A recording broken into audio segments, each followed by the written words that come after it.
Good morning, everybody. Welcome to the T&E Committee. We've got a lot on our plate this morning.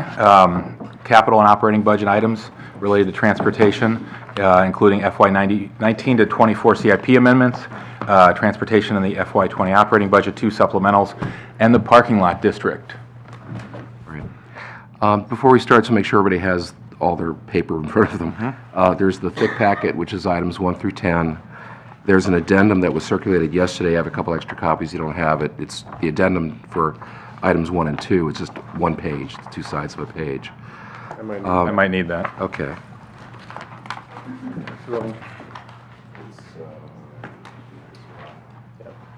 And while Dr. Orland is circulating, let me welcome our special guest. Mayor Furman is here. Welcome. Thank you. And I think there's 2 other special guests in the 3rd row that I recognize. Travis and Henry. Are you, Mr. Chairman? Oh. Mr. Oh, thank you. Yes. Mr. Chairman, my 2 boys are here, Travis and Henry, and they're joining us for Take a Kid to Work Day. There may be another in the audience, perhaps not. Any other special guests? Keep an Travis eye on and them. Henry, welcome. All right, welcome. We're going to be paying close attention. We're very glad to have future committee members here. Thank you. I offered, actually. I said you can choose. Just like You want to join us? Sit in the audience. Mr. Chair, I was just noting that they have as many votes as I have, but considerably more influence on the committee. They've circulated a memo. We'll put that to the test soon. There are also packets for items 11 and 12, and then this morning, Nicole from Mr. Rice's office passed out a memo from himself about pedestrian safety audits, which we'll talk about when we get to that point. He would be here himself, except he's got the E&C committee at the same time as this meeting right now. Thanks, you beat me to that, but I wanted to call attention to Sorry. Councilmember Rice's memo. Excellent. Okay. Okay. Dr. Orland? The first item is, the first items are the CIP. The first is actually a supplemental appropriation request in CIP amendment for the resurfacing of residential rural roads. You'll recall maybe last January, the executive recommended $1 million be added to FY19 to supplement the program for resurfacing roads. He's recently amended that to raise that by another $2,885,000 to a total of $3,885,000. What you decided last March when you looked at the $1 million, you said, well, let's wait until CIP reconciliation. We'll do the best we can, whether it's this amount or a lesser amount or maybe even a greater amount. And that's what I would say to you here now, too. Don't approve this right now, but on May 16th, you'll be making decisions as to what will be in the full CIP, including what can be done FY19, and you could approve the supplemental, whatever that level is at that time. And it'll still be enough time for DOT to do whatever work you want to add. They can move very, very quickly on residential resurfacing. I remember one year we actually accelerated about $6 million, just based on reconciliation. So that's my recommendation on that. Any objections to that? So no action at this point? No action, deferring it. Yep. Okay. The next item is on page 2 is BRT for the System Development Project. The only change recommended by the executive this is to add $500,000 in FY20 to carry on the next first part of the next study for the 355 BRT study. You recall in March, Mr. Reamer had recommended accelerating the Viersville Road BRT environmental study and design by 3 years. And DOT responded by saying that, look, we're going to have a preferred alternative that we're going to present to you this summer on 355. Why don't you wait until you see both studies and then make a decision as to which to go forward with, or maybe both.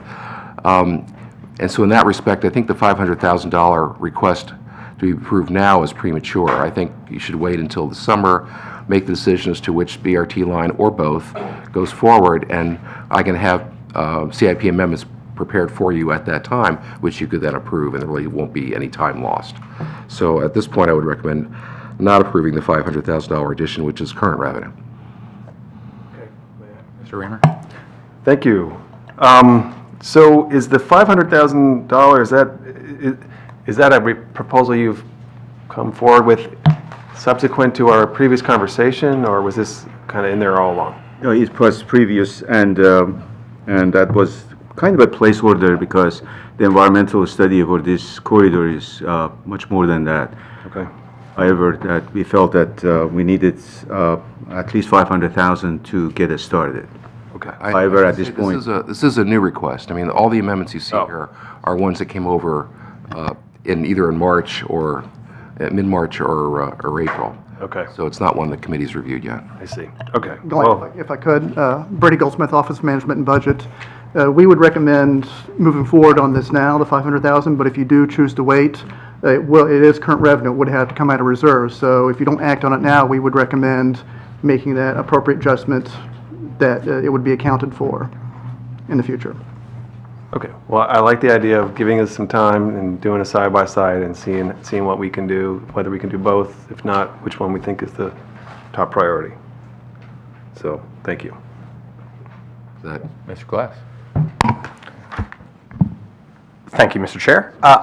I think this is the only item related to BRT within today's conversation, and I just want to digress, if I can, talking about BRT with the governor's plans to widen the Beltway.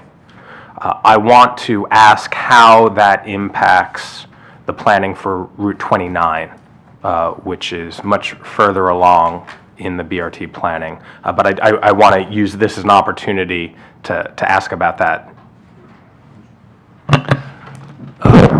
There's no direct impact to the current US 29 project, which is under construction. The proposal that I've seen does include new ramps at Colesville Road. So we would have to see in the design of those, which is still some time away, how they account for the BRT running through that section. But there's no impact to what's under construction now. In what I've seen of their current plans, the limits of that don't extend very far north or south of the interchange. So I don't see any other impacts to what's being constructed. There is an ongoing facility planning project to improve operations in that area, either through carving out an additional BRT lane or through other operational strategies. That's about 2/3 of the way through. The state's proposal for treating that interchange might have some impact on that planning study, but not on what's being built and going to be operating.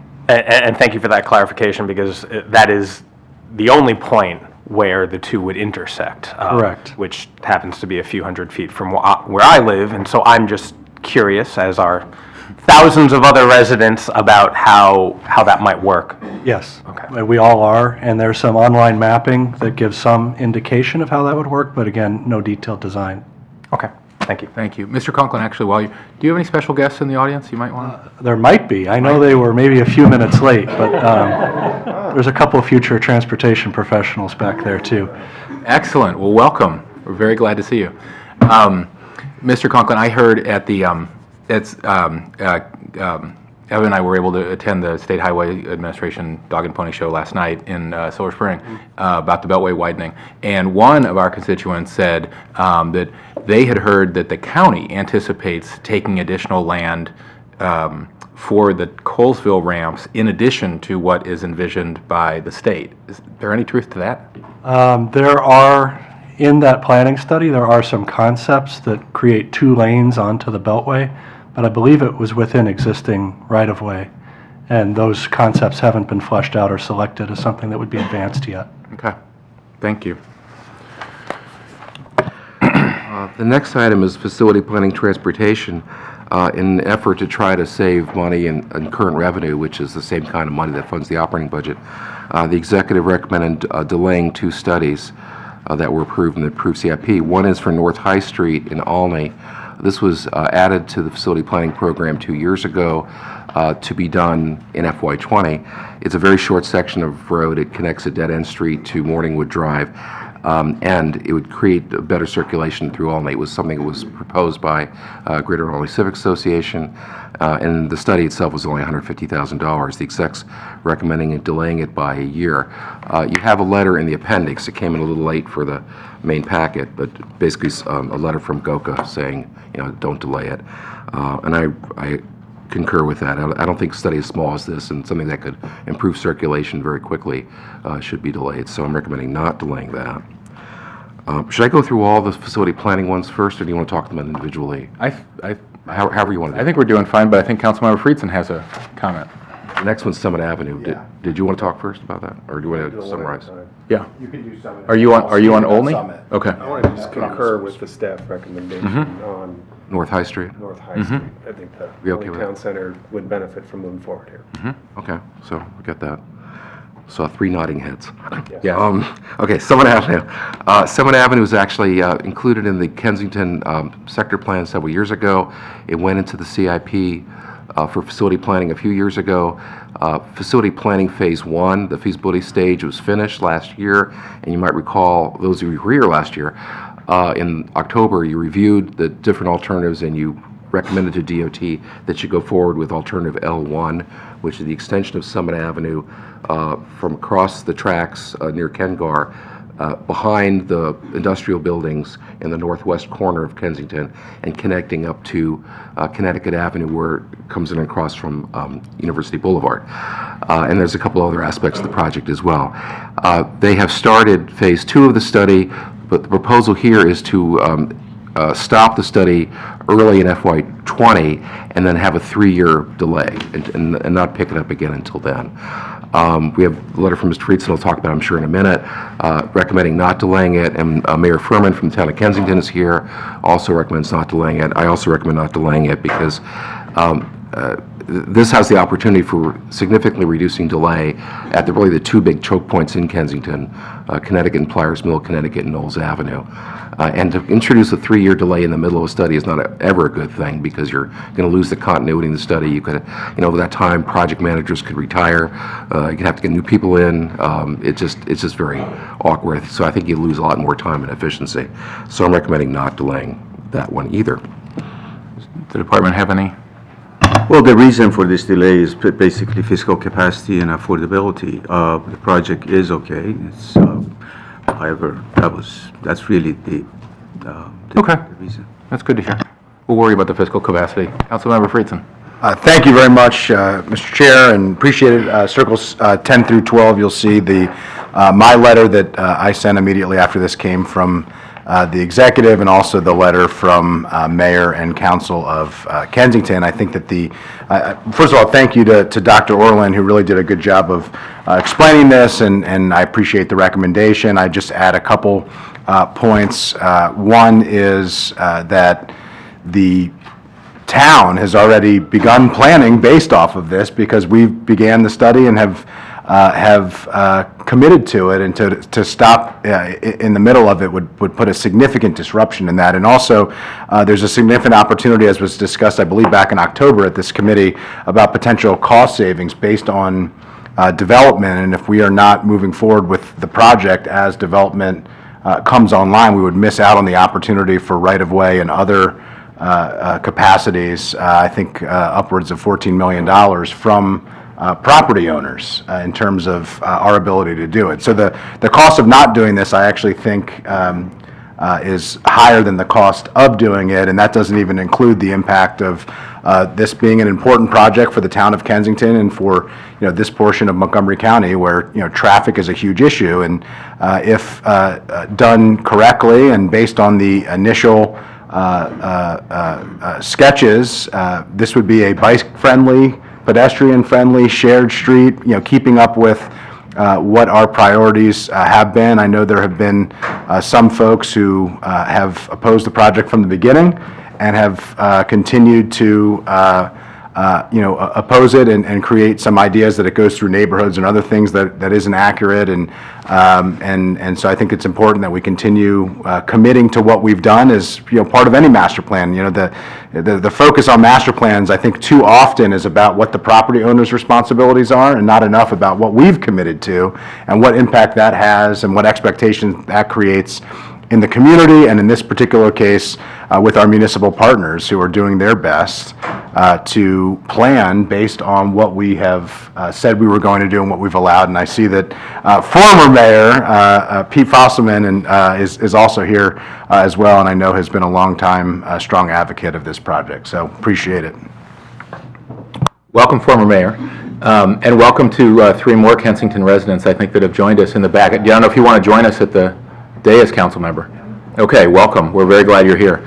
To me, this seems like a lot of delay for a project that the executive branch sounds like and the council feels is pretty important. I just want to point out that this project, I mean, granted, there's nothing, it's a good project, except that staying on track as we have requires that we purchase the right-of-way. So that was part of the reason when I said fiscal capacity and affordability, we look at all the things, not just the facility planning portion of the project. We appreciate that. Okay. Can I just ask how much that is? Well, the right-of-way wouldn't be purchased, if you will, until after the study is done and it becomes a real project, and it's possible by then that the redevelopment possibilities in Kensington will lead to at least some dedication, so it's still in the future.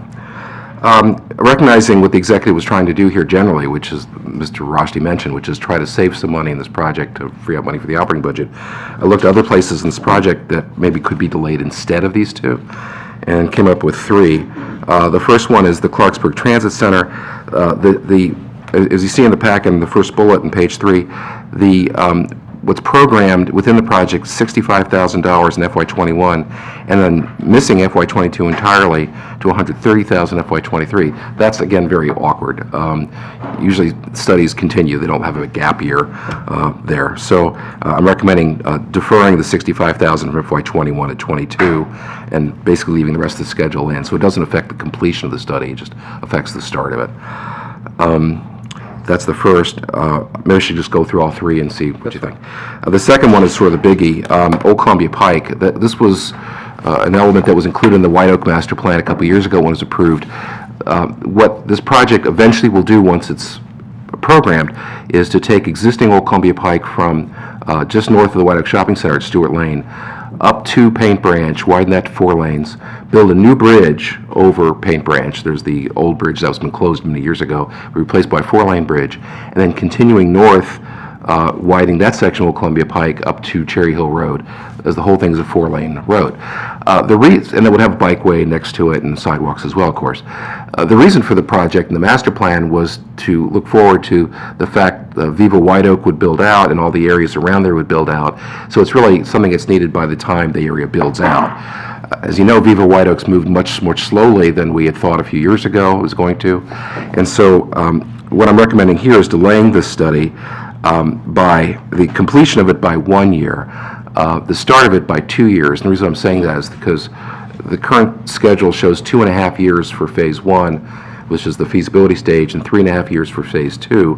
That seems extraordinarily long for something like this. I mean, it still would be longer than most because it's a complicated project, but Phase 2, for example, I don't see how it couldn't be done within 2 years because we're not looking at different locations for White Oak. You're not saying, look, this is this route, this is this other route, this other route. We know where it's going to go. It's basically the center line's where it is now.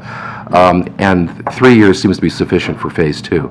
So that's my recommendation, is to delay the start of the study from FY20 to FY22, but complete it in FY26 instead of FY25. And that would clear out some money in FY20 and 21 that provides a lot of the savings that the executive was looking for. And then just real quickly, the last one, there's always money in this project for miscellaneous studies, and there's usually 2 categories, transit and non-transit. A small amount of money for just stuff that comes up. Somebody has a question about something that needs to be looked at, facility planning seems the best place to do it. And what the executive did was actually move $30,000 of the non-transit miscellaneous studies from FY 21 to FY20, and I think it was really just sort of as part of his overall macro to make his numbers work. I'm recommending not doing that acceleration, just leaving it the way it has been. So if you do all those 3 things, as well as what you've already recommended for the first 2 projects, North High Street and Summit Avenue, if you look at the chart on top of page 4, you see the net results. It does have a net add of $100,000 in FY20. It's a reduction of $200,000 in FY21, and overall, within the 6-year period, it's a reduction of almost $600,000. The key years, though, are really FY20 and 21.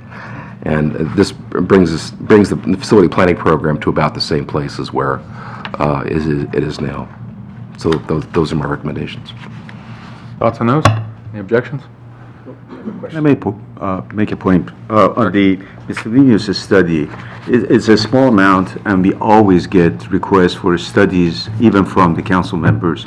That is not necessarily a program, and those dollars could be very well used for those miscellaneous studies. You're speaking to the miscellaneous studies? Yes. Yeah. But again, the amount that's always in there is usually the same amount of money.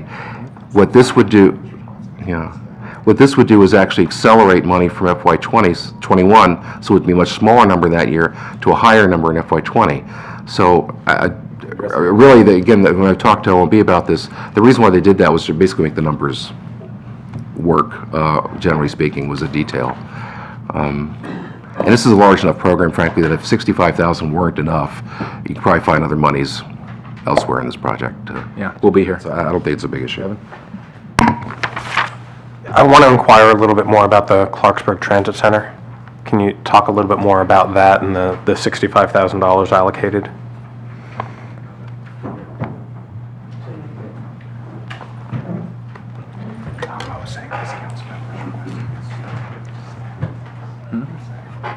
Yes, sir. Dan Hibbert with DOT Transit Services. Thank you. So talk a little bit, I certainly know the need, but talk a little bit about where we are or the thought behind this allocation for the Clarksburg Transit Center. Well, we're still very early in the planning stages, and it hasn't really, haven't selected a site, so it's just in the early process of creating some form of transit center up there. Because we know we have a lot of growth in that area, and we certainly have seen a lot of success with our new transit services going up there. I agree with that assessment, having been up there plenty of times, and I do want to state that I'm hesitant on delaying that given the serious need for more transportation options in the Clarksburg area. But again, this doesn't delay the completion of it. I mean, what the executive's recommending is $65,000 in 21, then $130,000 in 23, and then $130,000 in 24, and then $260,000 in 25. It's a total of $585,000. All I'm saying is that $65,000 should be in FY 22, so you have a continuous study. It still finishes by FY 25, which is what the executive wants. And the reason why DOT doesn't know anything about where the site would be is that's what basically what phase one is try to look at different sites, try to figure out what makes the most sense. And then once you identify that site and you've done a little bit of evaluation, it comes back to T&E. T&E works that and say, yeah, that sounds right, and then do more detailed planning. So it really doesn't delay the delivery of the completion of the study. It just removes this gap. I mean, the alternative is, but they obviously make things harder in terms of fiscal capacity, is to accelerate the money in FY 22.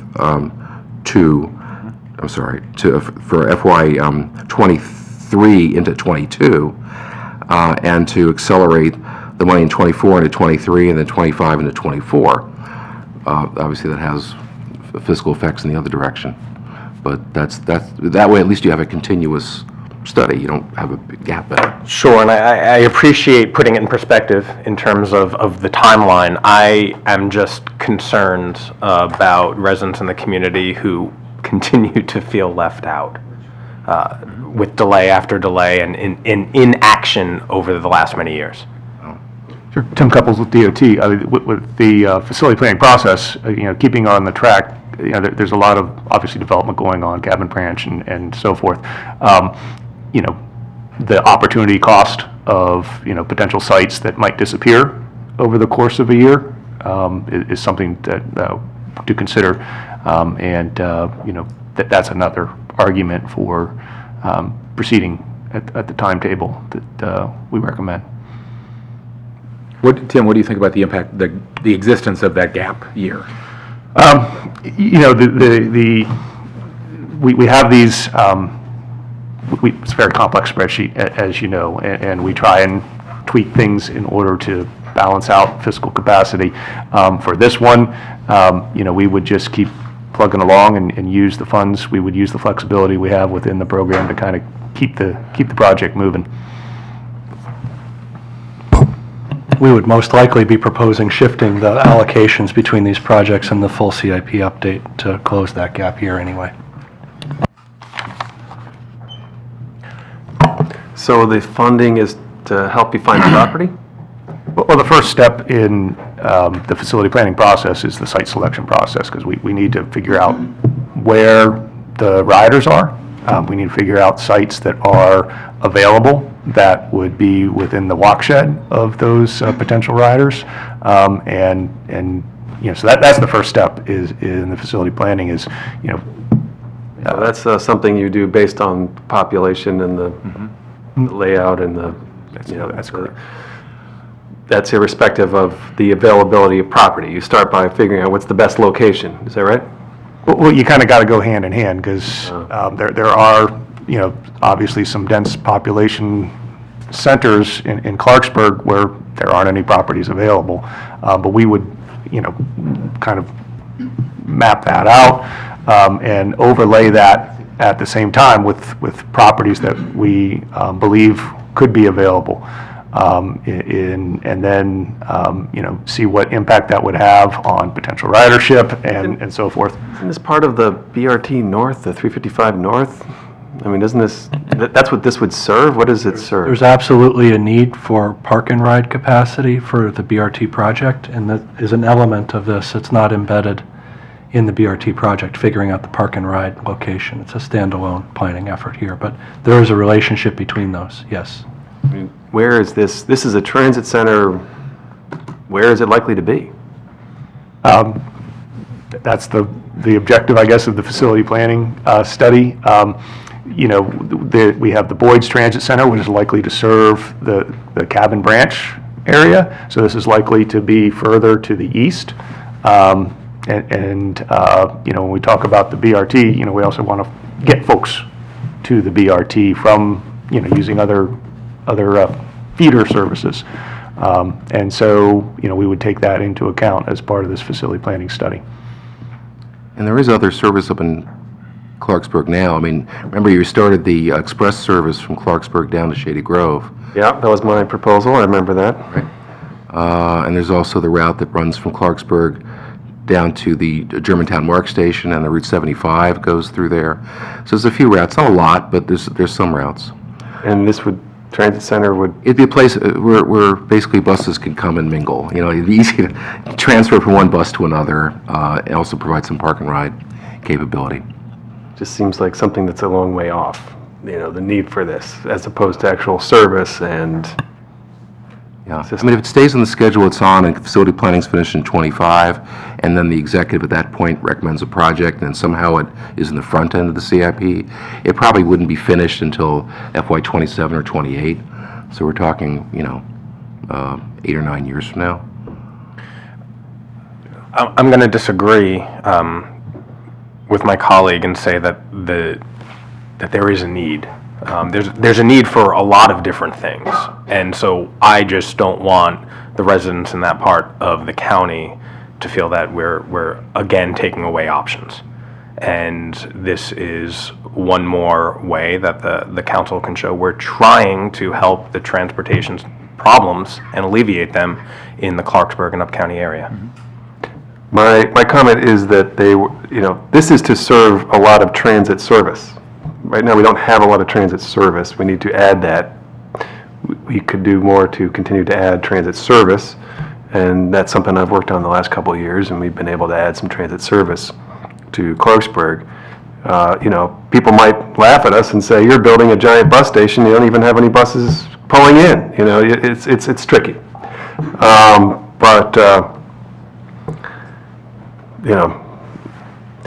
I guess that's my perspective on this issue. It's complicated to know whether, it's only an issue if there was some kind of opportunity cost, right? That's the only real issue. Otherwise, the proposed schedule is many years off, and it is depending upon transit service being provided. And just practically, Tim, these plans weren't made yesterday. Do you still plan on spending all the $65,000 in FY '21, and do you then plan on not spending any money for a year and spending all the $130 in FY '23? isn't it possible you're going to not spend all the 65, or that you might want to spend some of the 130 earlier? Yeah, I mean, that gets into kind of the details of procurement and appropriation. You do need to have the money appropriated so you can enter into the contract and then kind of proceed along. You know, when we go to the point of, you know, bringing on a consultant team, that's when we'll have a better understanding of the expenditure of funds. But, you know, having that appropriation in the first year, then that enables us to enter into the contract. Otherwise, we have to do things like, you know, multiple notice to proceed. I mean, it's not unworkable to have the gap, but Yeah, the reason why Tim has to hedge on this, if you look on Circle 14, you see the list of all the facility planning studies which are funded under this. Now, when you're appropriating money, you're appropriating it to the entire program.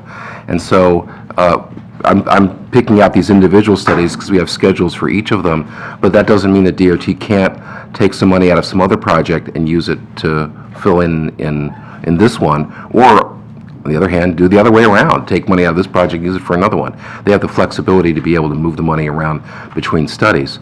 But in terms of reviewing for a budget, all you can really do is look at each individual studies, see what the amounts are for each, and then try to give some guidance as to where you would spend it. So They can make it work. you see, in this case, you can count the number of bullets there are there, but there are a lot of bullets. So that's the situation with that. Again, my concern really was the gap. We typically wouldn't show a study with a gap like that. And so I was trying to find money to actually move out of the earlier years to move the later years. It seemed like a pretty obvious one because it didn't affect the completion of the study at all. It still would be finished in '25. Although, as we just mentioned to Mr. Glass, the other thing you could do works in the other direction, but you could accelerate the money in '23, '24, and '25 up a year so you don't have the gap, and then it'll be finished in '24. Your choice. I mean, it's an interesting set of options, and I agree with Councilmember Reamer about the state of transportation in that part of the county, and that is a broader conversation that we need to have.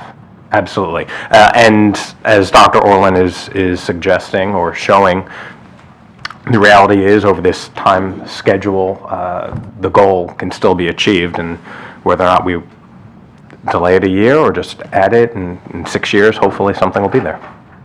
Or at least this information will progress. So what's the committee's druthers on this one? So does that indicate a change in your position? Or you No, we can vote. I'd like to keep it in.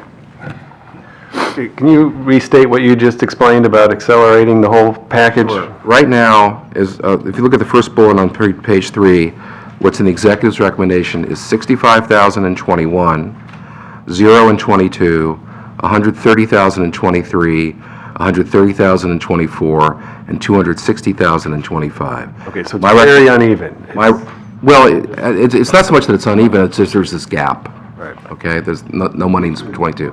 I'm suggesting delaying the $65,000 in '21 to '22 and leaving the numbers as they are in the exec's recommendation for '23, '24, '25. Alternatively, if your concern is have a continuous study, you would leave the 65 where it is in '21 and then accelerate $130,000 from '23 to '22, accelerate $130,000 from '24 to '23, and accelerate $260,000 from '25 to '24. Okay. We do that? That obviously has a reverse. That addresses Mr. Glass's concern, I think, and Glenn's together. Is that okay? I'm fine with that. So you want to start it and keep it in the 65,000 in '21. Your option. And move everything else. Correct. Yeah. Move it all. Okay.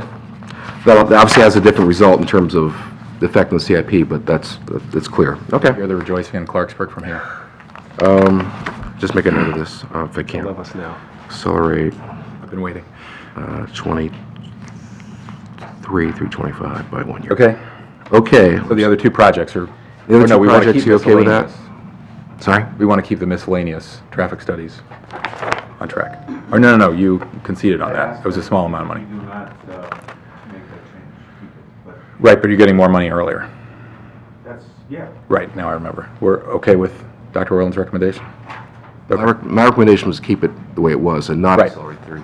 So, I'm sorry, Ken, Your new recommendation. you want to accelerate, you want to agree with the executive? We wanted to agree with you, I think. Okay. Is that the case, council members? Yes? Yes. Okay. And you get more money earlier. Okay, we spent a lot of time on this. Chair, just quickly. Yes. And I just want to make sure as part of this, because it did have an impact based on what the original staff recommendation was, but the committee's recommending that Summit Avenue Extended not be delayed Yes. as part of I this. understand Summit Avenue and North High Street would not be. Yeah, Okay, great. we have to vote on, okay. So that's 3-0 on both of those. Got it. Great. Okay. Okay. For street tree preservation, the typical level program here is $3 million a year. It's been that way for about a decade. And you recall in the savings plan earlier this year, you approved basically a reduction of spending in this fiscal year by $200,000, but adding $100,000 in '23 and '24. So the net's 6-year total would still be $18 million. The executive is now recommending reducing another 200. 1 second. I'm sorry. I wanted to ask about the LATIP for White Oak. I don't know when that is appropriate within all of the memos today, or is it another day? It wasn't going to be a day because there's been no recommendation to amend that. And it's Okay, not been so- introduced as an amendment, so it's, Can we come back to that at some point, at the end of? Yeah, we should come back to it, and that's on my mind too. Just while we're talking about Old Columbia Pike, since some of that should be paid for, what's been collected in late tip fees? There hasn't been any collection so Zero. far. Okay. Okay, there's this issue of the slip ramp and how we resolve that, and whether what the council called for is actually what we're proceeding with, right? So we've talked about this a little bit. I think we talked about it at a T&E session a month ago or something. well, what I recall is that the LATIP program, this local area transportation improvement program for White Oak, has in the program of things that eventually be done, I think it was $5 million for an improvement really not defined, because we couldn't define what it was, at the intersection or around the intersection of New Hampshire Avenue and Powder Mill Road. Chris and Al are much closer to this, what's been going on since then. It really isn't part of the budget so much at all, actually. But if you want to talk about it now, I'm sure they could. I don't think. I might suggest, since it's a relatively big thorny issue, we might want to put it on the May 2nd agenda. Yeah. Dr. Orland, like you suggested, where we have some space, Okay. since we have a lot of budget stuff today. Okay. I just brought it up in the context of Old Columbia Pike, but, okay. I think we can move on to street trees. Okay, so again, street trees, the exec's recommending another $200,000 reduction in FY '20, and he's also recommending reducing the $100,000 the council added last winter in FY '23 and '24. So it would be 2.8 million, 2.8 million, 3.333. So it would be a total of 17,600,000. As DOT's response to a question for me, I asked, what should the funding level be for this program to really keep up with the need? And it's really about $7 million a year. And even if we were to do the same level of effort that we did when we established the $3 million marker several years ago, in today's dollars, that's $3.3 million.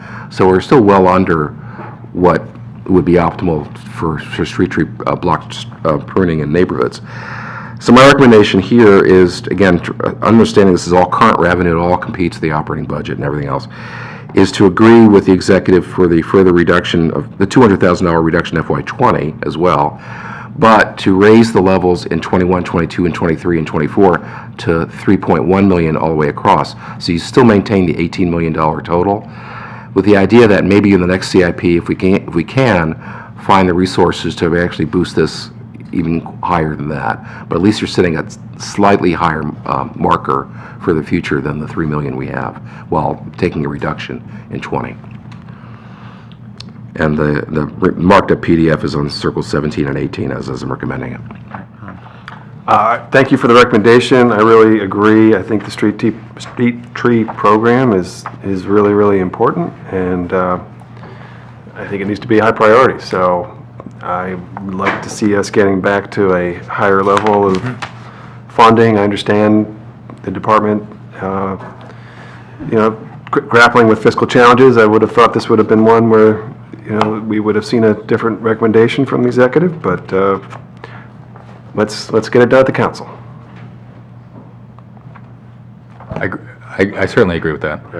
Yeah, I don't love the delay, but And the next few projects are really concurring with the executive. Bus stop improvements, there's just a production delay in basically completing this program, which is provide relocation of some bus stops, building sidewalk connectors and that sort of thing.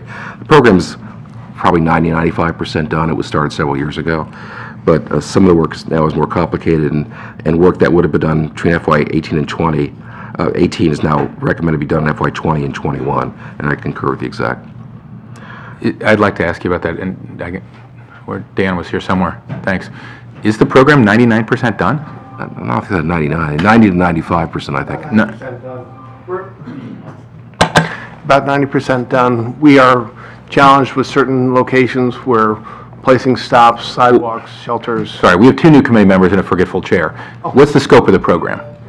Scope of the program is to rehab and rehabilitate and improve bus stops throughout our system. We have about 5,500 bus stops in our system, 500 shelters. I thought the goal was to get many more shelters and to get at least a pad and a bench at every stop. And we have done that with this program. We've added more pads, At benches. 95% of our stops have a pad and a bench? No.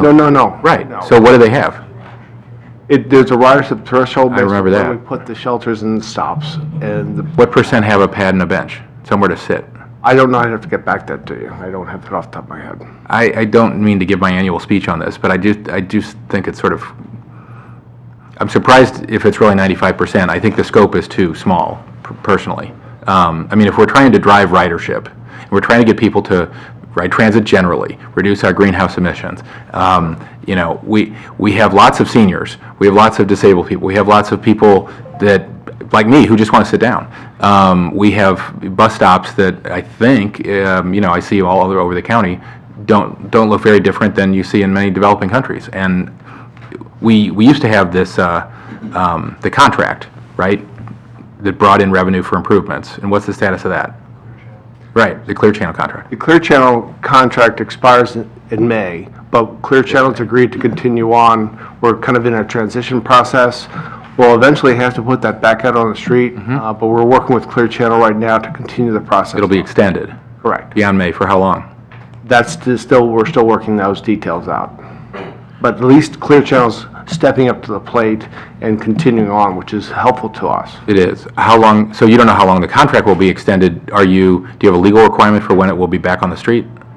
We do have a legal requirement, but those are the details that probably I can't really talk about right now. Okay. Do you anticipate a lot of interest in this? I do. I certainly Good. anticipate, and I quite frankly anticipate Clear Channel they've expressed an interest to continue on. And they've actually done a very good job getting a lot of our shelters electrified and taking care of business as Right. necessary. I love that. I'd like to have a longer conversation on this. I know we're on the budget today. I think this is like a missing piece in our efforts to improve the quality of service for our current riders and to entice future riders into the service. And I would like to come back and give you a full listing of what we've done. I'd love that. Where we're at and how we anticipate improving access to our spots. Because you're absolutely right. The more we make it easier to use the system, the better off we get more people to use our system. Right, and to make it an experience, the whole shorthand for BRT was to make it an experience that approximates a high-quality train-style experience, right? And if your bus experience begins with standing in a puddle of mud on the side of a road, being splashed by cars that go by, and being rained on the whole time, you're not getting that experience, and you're probably unlikely to ride the bus, even if the bus you get on is a high-quality bus later.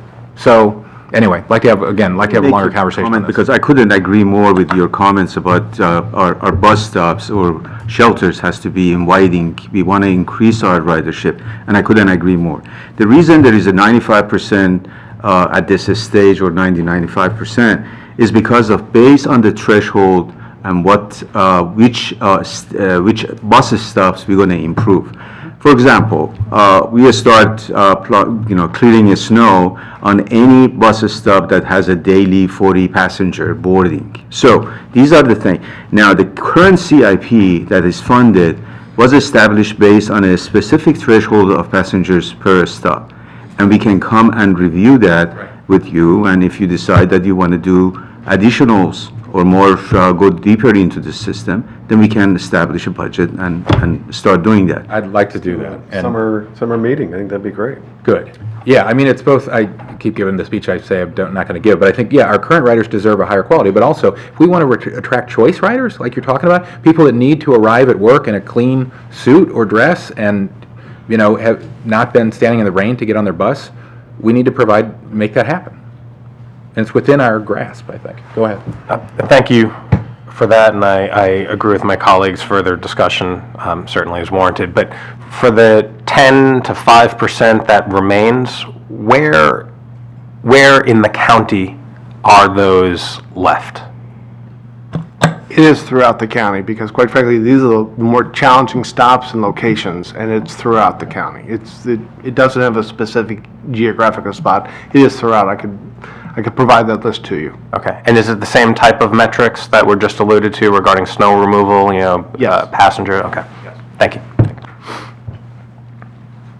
Okay. Is this- Oh, sorry. Anyway, I'll wait for this hearing. Okay, go ahead. Okay. Sorry. Next project, number 6, Intelligent Transit System. This is replacing the computer-aided dispatch automated vehicle locator system. It's going to occur in FY 19 to 21 rather than FY 18. There's no change in the scope, and again, it's a production deferral. The next set of projects are in White Flint. There are some delays in funding in the White Flint West Workaround project, which is the one that's sort of active right now.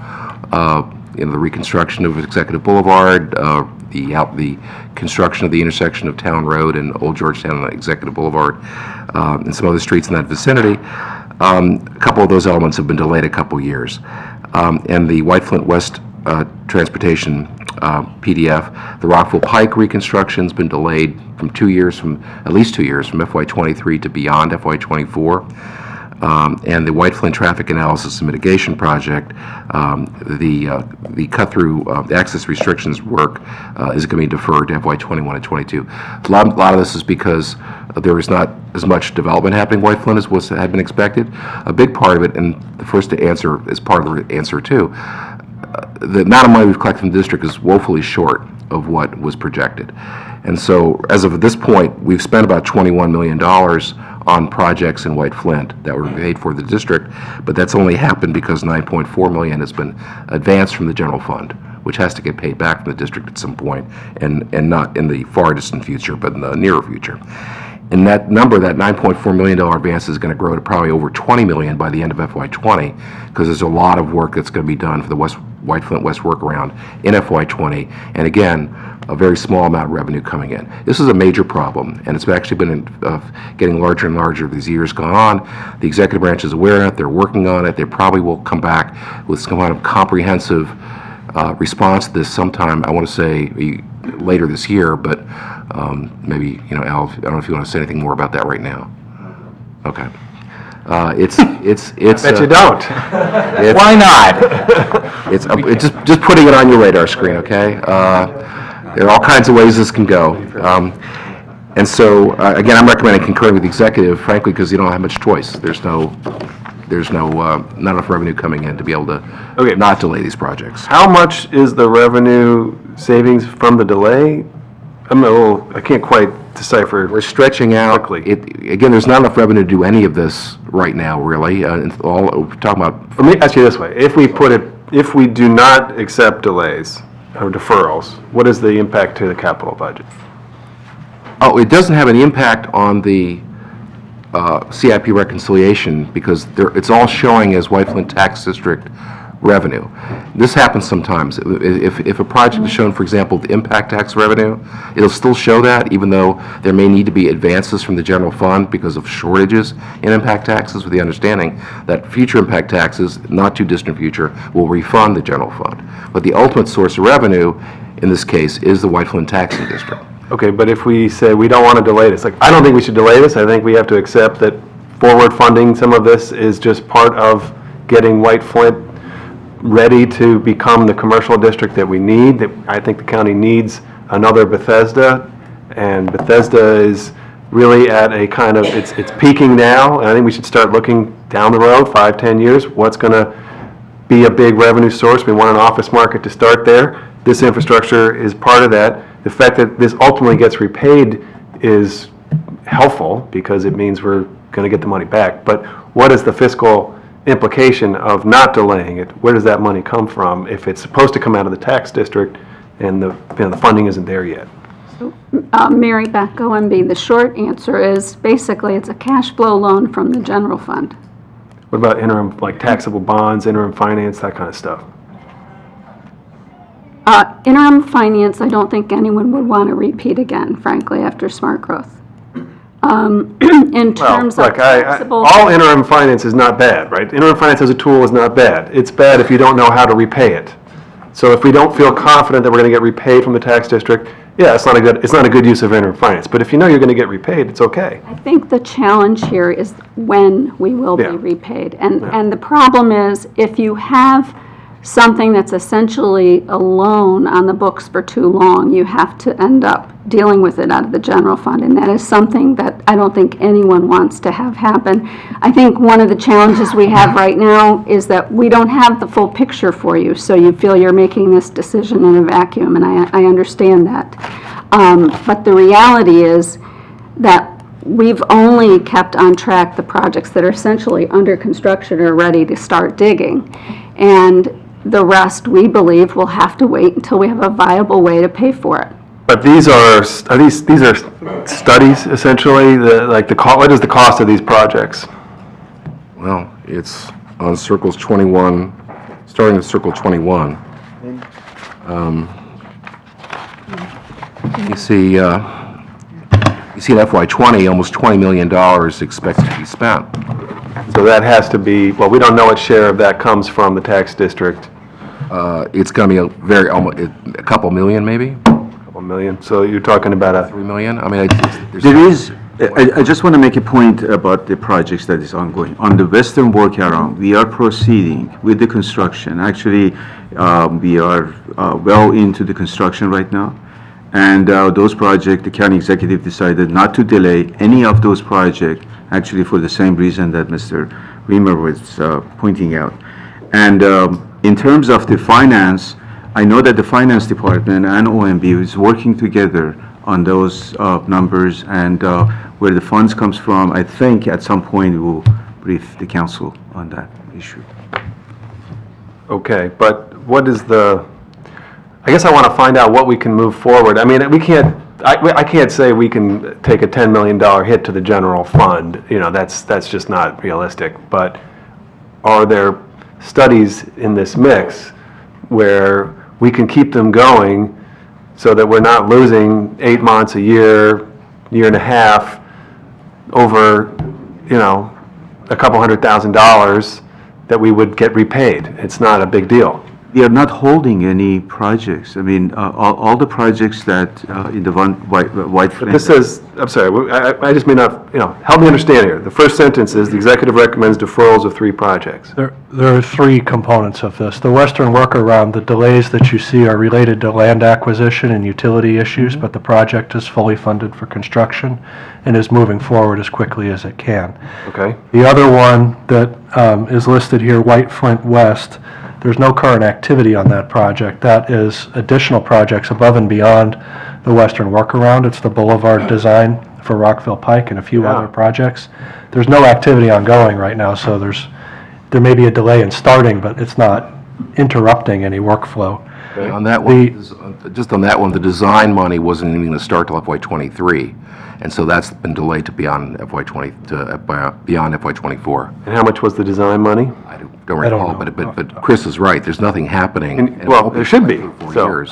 could we accelerate the design money? I mean, how much is it? Could we find out? Can you There come is back to another us? problem. I mean, we had difficulty getting right of way. Our Right. assumption for the White Flint was that all the properties were going to be dedicated, and we have difficulty getting. Well, I understand. It's enormously complex, and there's probably, because of the value of this real estate, right? Right. The stakes are so high. So this is going to be complicated, slow. It's a heavy lift. That's the reality hitting the aspiration of BRT on 355. I totally get that.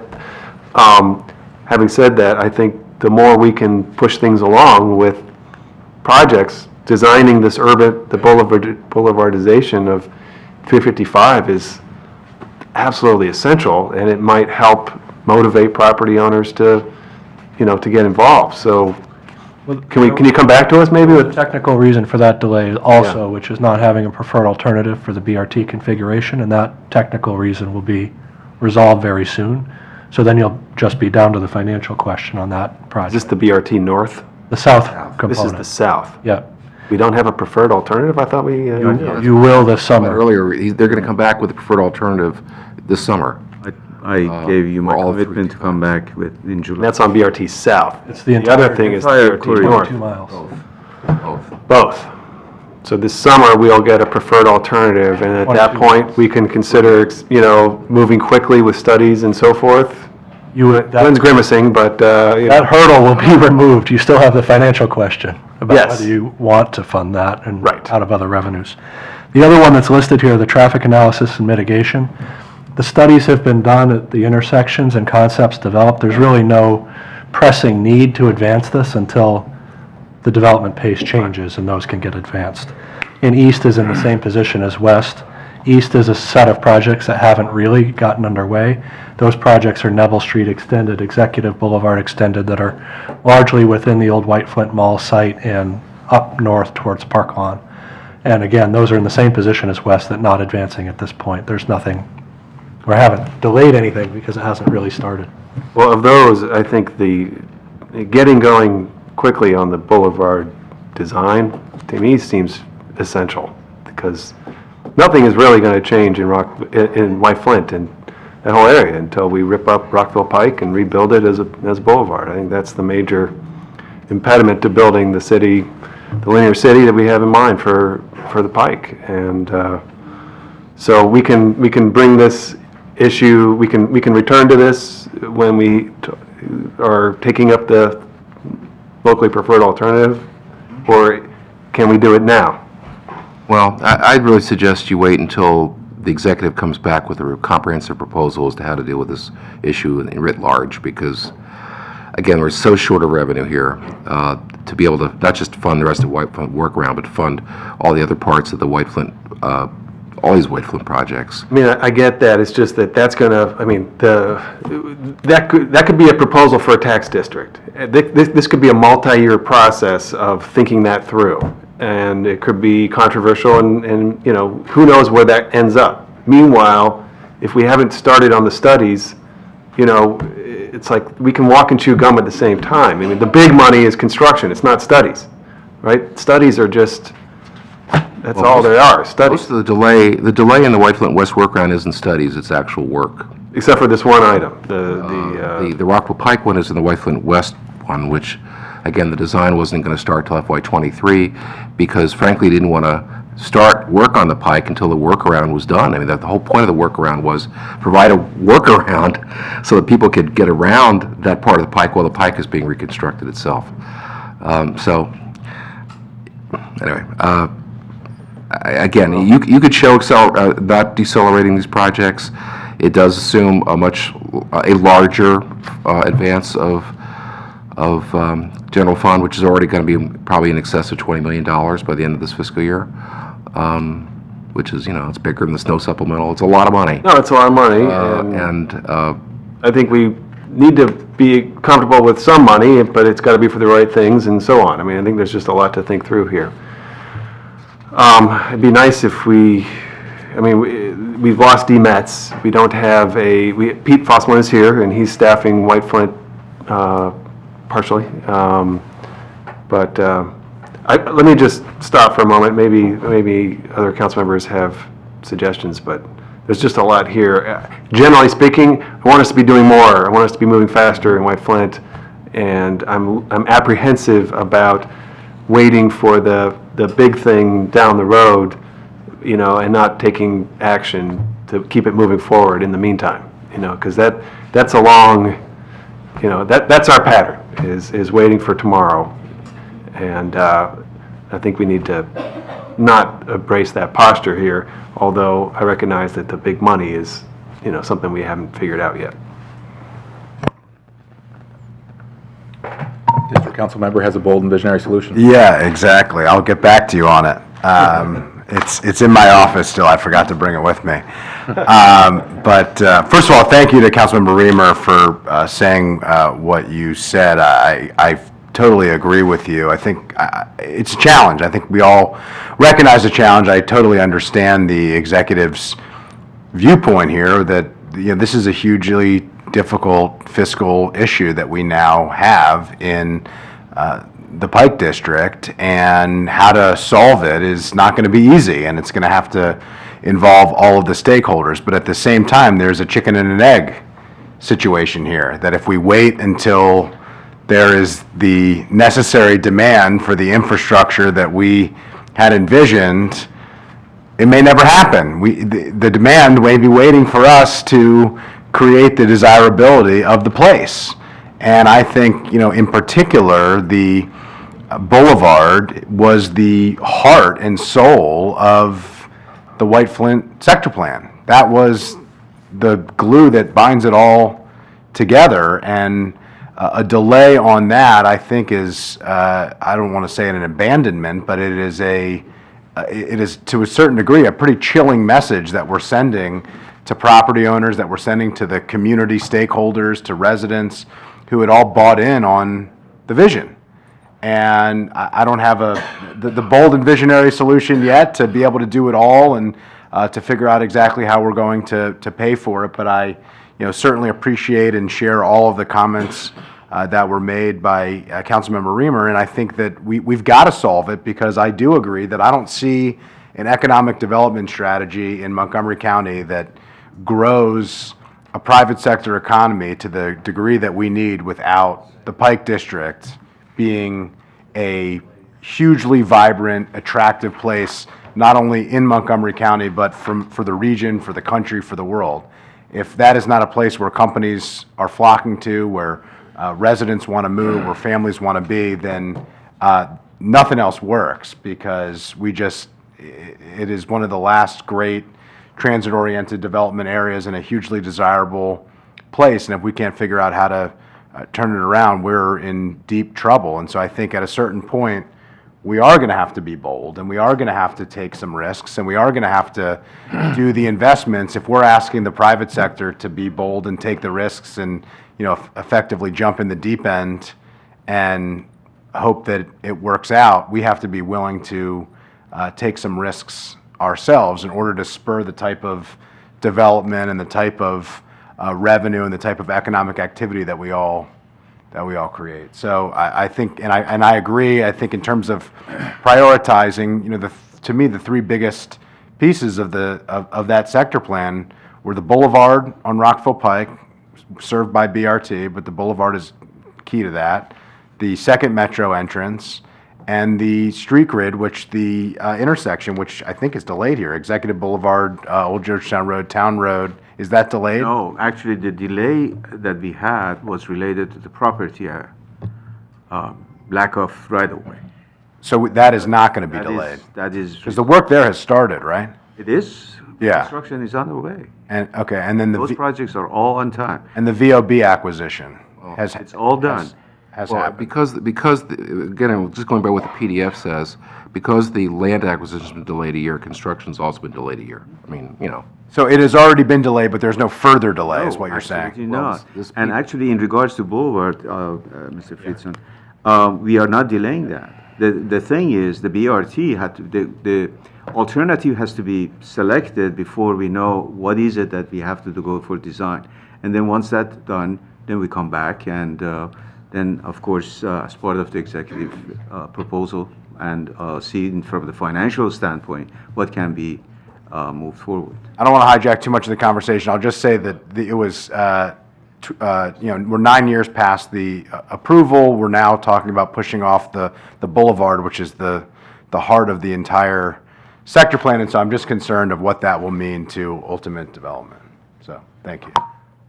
Right, this isn't normally when we would be doing CIP amendments, some of which we talked about a couple months ago. So we could talk about all this again in a couple months whenever anybody wants to come to the table with a bold and visionary plan. I, know we're all committed to White Flint, and I think we need to move on and pass a budget in the meantime. But What does the committee would like? I think Councilmember Glass has a quick comment.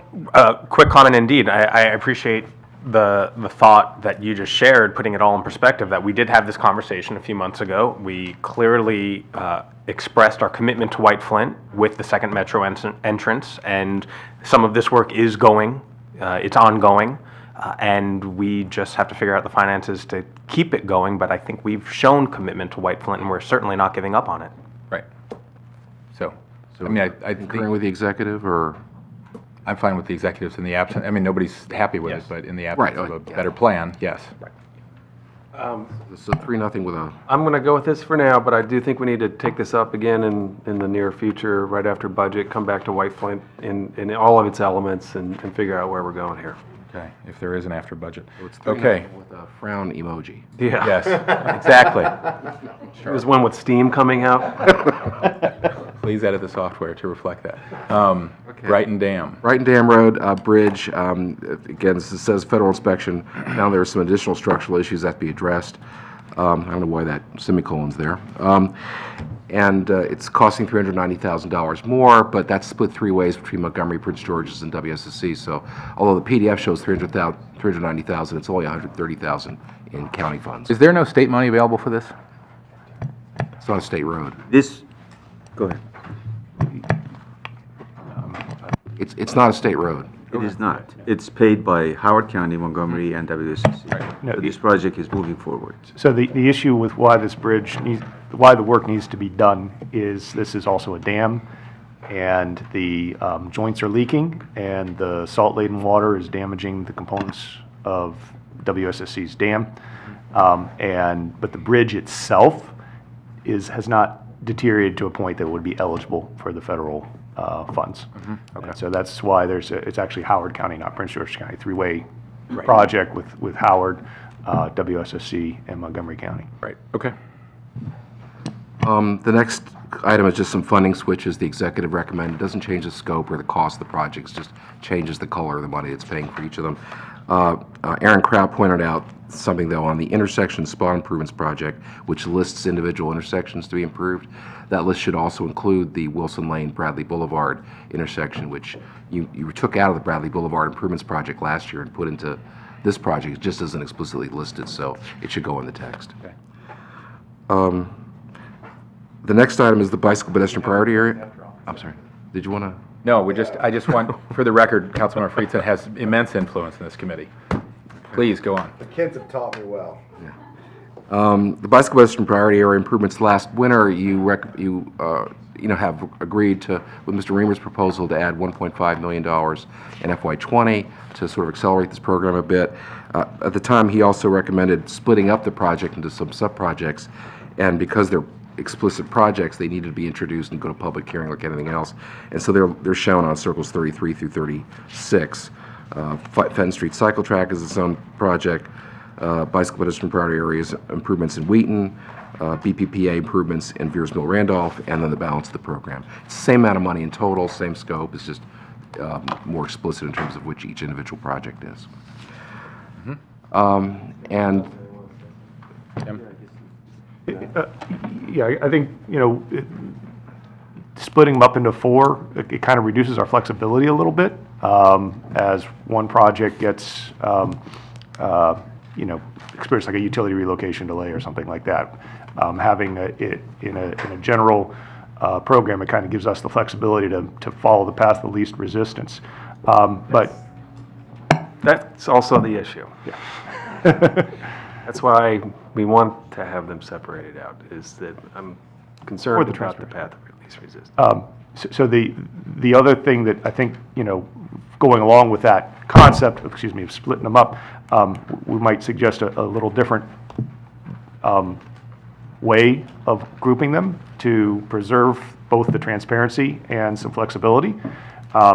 And, maintaining, of course, a general one, a Silver Spring area one, The Wheaton one, we would recommend potentially complying with the Glenmont one in order to, give a little bit, still preserve that transparency, but get a little flexibility.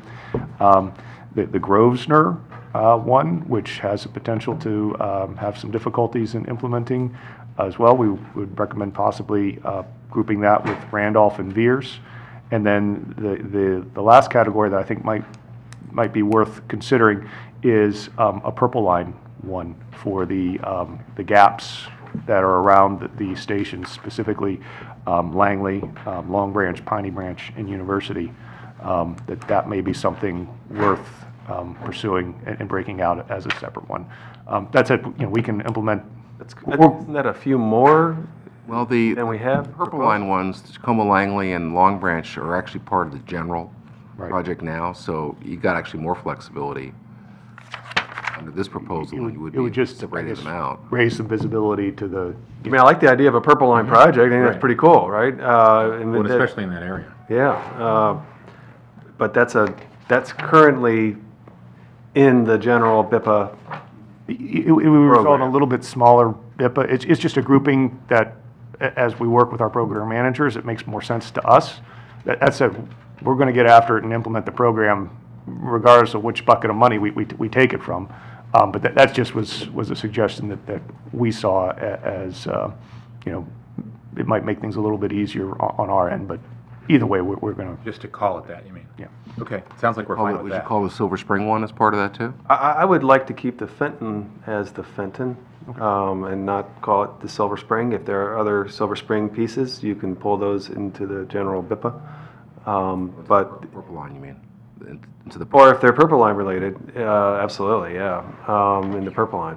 I'm not sure which part of but as for adding Glenmont into Wheaton, I mean, the vision of this really was a specific Wheaton network, and it wouldn't connect to Glenmont, because maybe it does connect, actually.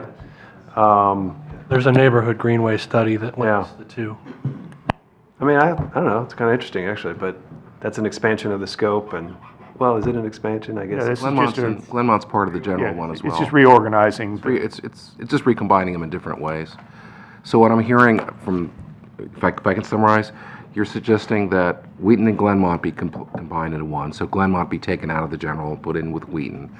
That Grosvenor also be taken out of the general and put in with Veers Mill, and that Langley, Tacoma Langley, Long Branch, and Silver Spring, except for Fenton Street, cycle track would be in a Purple Line BIPA, and then there would be a separate one for the general, which actually, if I'm counting it up right, is now 5 PDFs rather than 4. So it makes it, it's a little less flexibility overall. Yeah, I don't quite follow the logic here. I mean, unless we are adding more funding, this is complicated. The funding that we want to propose for Wheaton is to match the expected network in Wheaton. Do we know what it would be to match the expenditures needed for Glenmont as well, and so on? I mean, we need to.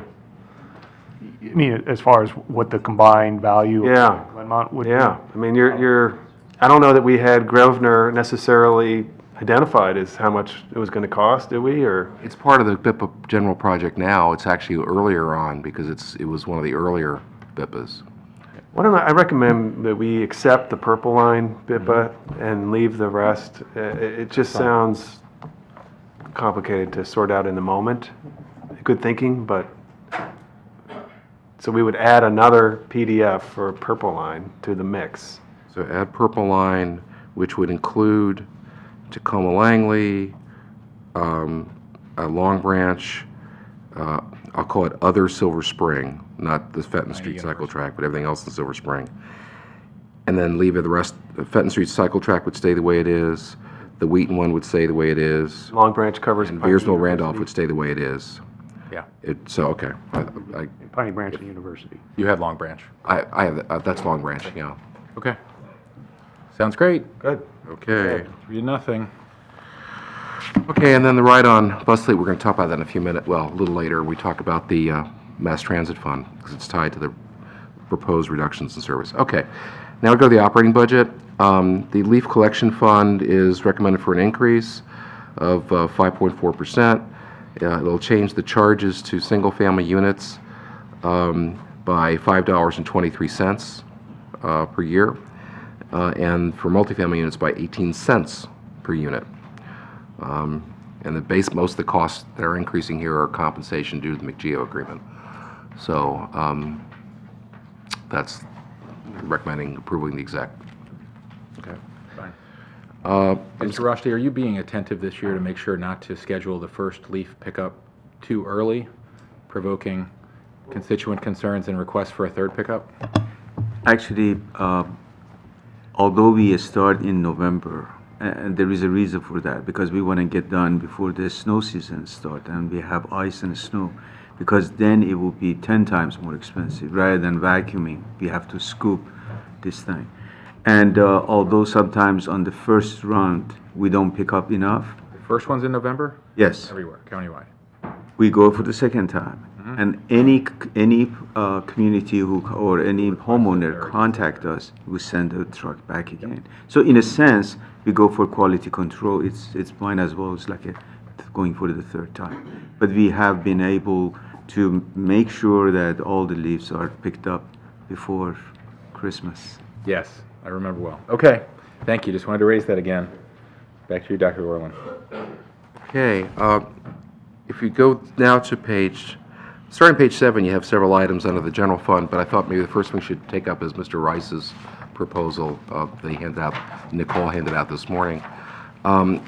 If you turn to Circle 42 in the packet, you'll see part of the general fund request from the executive. And there's a program about 2/3 of the way down the page called Traffic and Pedestrian Safety. And this includes engineering studies to evaluate and address concerns about pedestrian traffic safety and parking issues on neighborhood streets, arterials, and major roadways. This is where these kinds of studies are done. And what Mr. Rice is recommending is increasing that portion of the budget by $100,000 to do more studies of these high incident areas and perhaps even implement some of them. The awkward thing is that some of this money is paid for out of the operating budget. Some of it's out of the CIP project called pedestrian safety. And it's a little bit too late now to introduce a new amendment. That's not a project that had been introduced as an amendment. I don't know if we could actually introduce it, have public hearing on it in time for the approval of the budget. So if this is actually being added to the operating budget, you could do that. I mean, it would go on the rec list. But that's what I'm suggesting it go here, and then DOT could maybe work it out so that it ends up being spent on the kind of things Mr. Rice is talking about, if in fact this money is included finally in the budget. Right. I'm fine with adding it to the rec list. Any objections? No. Great. Okay, then going back to page 7. Dumps? Stumps. There was almost $700,000 in the FY18 budget. It was reduced down to $279,000 FY19, but the savings plan earlier this year reduced that by half. So actually, the only amount of money being spent this fiscal year is $134,500. The exec's recommending a budget of $200,000 for FY20, which is obviously $79,000 less than what had originally been budgeted for FY19. The average cost for removing a stump is $475 per tree, per stump. And at the beginning of April, the queue is $7,600, and at $200,000 annually, it'll take 18 years to address that backlog, and it'll probably be more than that because obviously there'll be more trees, more stumps added to the backlog over that period. So it's a lot of money. Frankly, although you hear a lot from constituents, I think, my recommendation, my thought is this is less important than a lot of other things in DOT's general fund budget. Nonetheless, 18 years is a heck of a long backlog, and if we're responsible for taking care of those stumps, we shouldn't let it be that long. So I'm recommending adding to the rec list $600,000 in recommending you consider adding $600,000 to the rec list in 3 $200,000 tranches. As you can probably see from this packet, I'm going tranche crazy because there's so much stuff you want to add here, and some of the items are pretty big. And so I think you stand a better chance of getting something happening if you do it in tranches. So, 600,000 would be the optimal amount, I think, but Brady Goldsmith, Wallenby. One thing, as you consider placing some of these tree items on the reconciliation list, just want to note that the county executive's reductions for trees, when you consider everything we do across the whole budget, including what DEP does with tree planting, all our reductions only accounted to about a 4% reduction from the previous year. right. Well, the reduction in stumps is about 28%. Let me make a point on that, because what we do in transportation, it's almost everything is safety related, and sometimes in order to come with the cuts, can I cut something that involves safety of our pedestrians or drivers or community? So what we are trying to do is to meet those challenges, go to those items that has less of a safety impact. Of course, the stumps are, we don't want the stumps out there. We want to get them out, but it's just a matter of affordability. And in comparison, of course, I take a bigger chunk of more than 4% within the department out of the trees or stump, because I don't want to touch the traffic lights. I don't want to talk about and change anything on the street lights or marking and signing and all those other things that is very critical. Right. And you have very few staff focused on it. Yes. Right, given the size of the problem. I mean, I agree with Dr. Orland. We've been talking about this for years. The program is broken, essentially, to be kind. I mean, a smart homeowner would want to get their tree on the list 17 years before it dies to make sure that the stump gets pulled.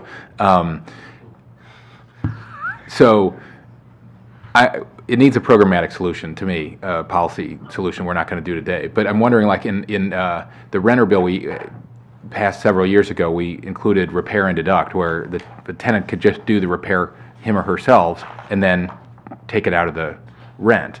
And I don't know if you've ever considered a pilot program where you could allow a community, if everybody did at the same time, there'd be a big fiscal impact, but where you can let people just hire their own contractor to pull the stump and then take it out of their property taxes or send us a bill or whatever. But that has the same effect. You could do a small thing. You could see, I mean, some of the delay it's all delay built on our end. So anyway, Actually, it's going to cost. it's a budget hearing. We don't have to talk about that. But, It's an interesting idea, though. so the delay isn't all induced by us. But anyway, why don't we, Okay, but I'm fine with Dr. Orland's recommendation for I today. just have a question about it. 475 per stump also seems kind of high. Like, why? No, some are thousands. I guess if it's an average, if you get a really big one. Yep. it costs that much. I had a tree in my front yard, which wasn't a street tree, it was as big as one. I was lucky enough to, during the derecho, to have it fall on my house. And it was not a street tree, so I couldn't call the county and say, take care of it. Right. It costs as much to take the tree down as much to remove the stump as it was to take the tree down. Right. That was free, wasn't it? It was like $1,200 each. Yeah. And given our focus this year, it creates an equity issue because we have wealthier homeowners that just pay the $2,000 or $3,000 and pull their stump, and then you have poorer neighborhoods where folks have gotten termites in their house from a stump that we've left there for a decade. So, Yeah, that's, again, the slight silver lining is that DPS is waiving the fee. You usually have to pay a fee to be able to That's remove the least we a could street do. tree. They're waiving that if you want to spend the money to pull out the stump yourself. And yes, only wealthier families can do that, but at least it removes something from the queue. So it's, it's not a bad thing. okay, I'm okay with Dr. Orland's recommendation. I'm stumped. So, You're done for the year. Okay, residential resurfacing. no, not quite. Oh, street tree planting. Again, the exec's recommending reducing it from 775 to 600. It would plant 473 fewer trees. My recommendation is just keep it at the FY19 level, consider adding 175 to the rec list for this. Again, and then you can, at the end, you can weigh as to how important is this versus everything else. Is it? Why is the cost so high to plant a tree? I know I don't really know what it costs, but it doesn't cost me that much. So why does it cost you so much? Well, this is the cost of planting the tree, and for warranting for 1 year, they come and they replace it. These are bid, so I'm assuming You have many the bids? best price. Is it Yeah, competitive? competitive bid. Yes. So Just therefore, buying the tree and planting it and yeah, buying it, Then planting guaranteeing it for a year? Yes. But the tree itself may not be that expensive, but coming to the site, and planting it, it's. Sure. What? Anyway, are there conservation corps, any nonprofit partners, anybody else bidding on this work? Well, it's advertised even for small Widely. businesses. Do you do so outreach? I'm sure if they are in that business, they would consider bidding on it. When is the contract up? Hi, Richard. Good morning. Good morning, Richard Dorsey. Still morning. DOT. So the contract is competitively bid, and it's a local small business. So those prices are a little different than someone that bids over from a larger company. Did you have a lot of bids last time? Approximately 3. Do you know when the contract is up? I think we just got a 1-year extension on the contract, but I can give you those dates. Okay, so it's within a year then? Okay, thank you. Comment? Yes. I heard from Casey Trees that planting smaller trees works better, that the trees just, when you plant larger trees, your mortality rate is a little higher.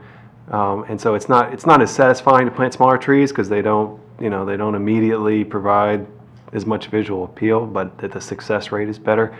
They're also cheaper, I think. I think they're a lot cheaper to plant a smaller tree. Well, the tree size is approved in the contract, and Casey Trees is one of our partners. They're one of the contractors that implements it, essentially? No, we partner with Casey Trees and some other activities, so we're in constant communication on the type of trees and what we should be planting within the right-of-way. Okay, so they're aware of what we do, and they agree that what we're doing is the right way to do it? Absolutely. Okay, well, that's good to hear.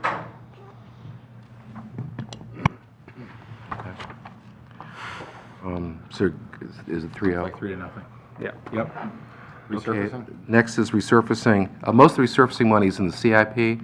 What this is the slurry seal, essentially the surface coat that's put on streets, which are actually not in all that bad shape, but you do it to keep water from filtrating into and causing a problem that'll cause a much more complex resurfacing project later. So it's a type of preventive maintenance.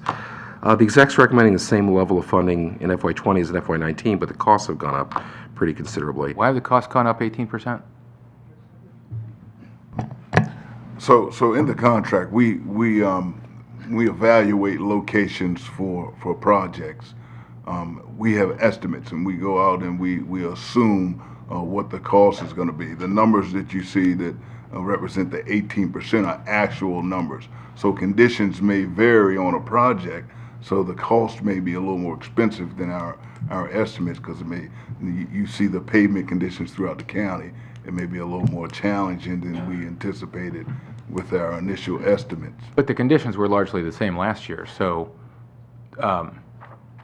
this is average lane mile costs. Yeah, based on Why would they go up so based on our contract document numbers, so unit prices, we estimate how much a lane mile of road is going to cost based on that particular repair strategy. So sometimes the scope of that strategy creeps because of the condition of the pavement.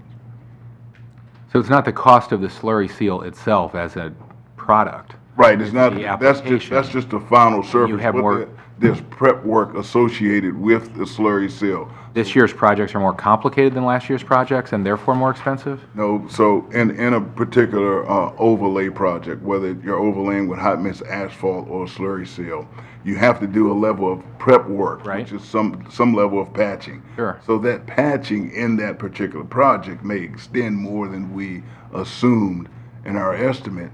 So when you look at the overall project cost, they may be greater than what we kind of initially thought.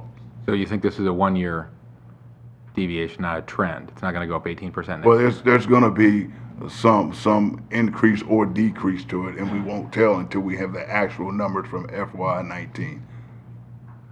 Another aspect of this may be Bill 819 about the coal tar.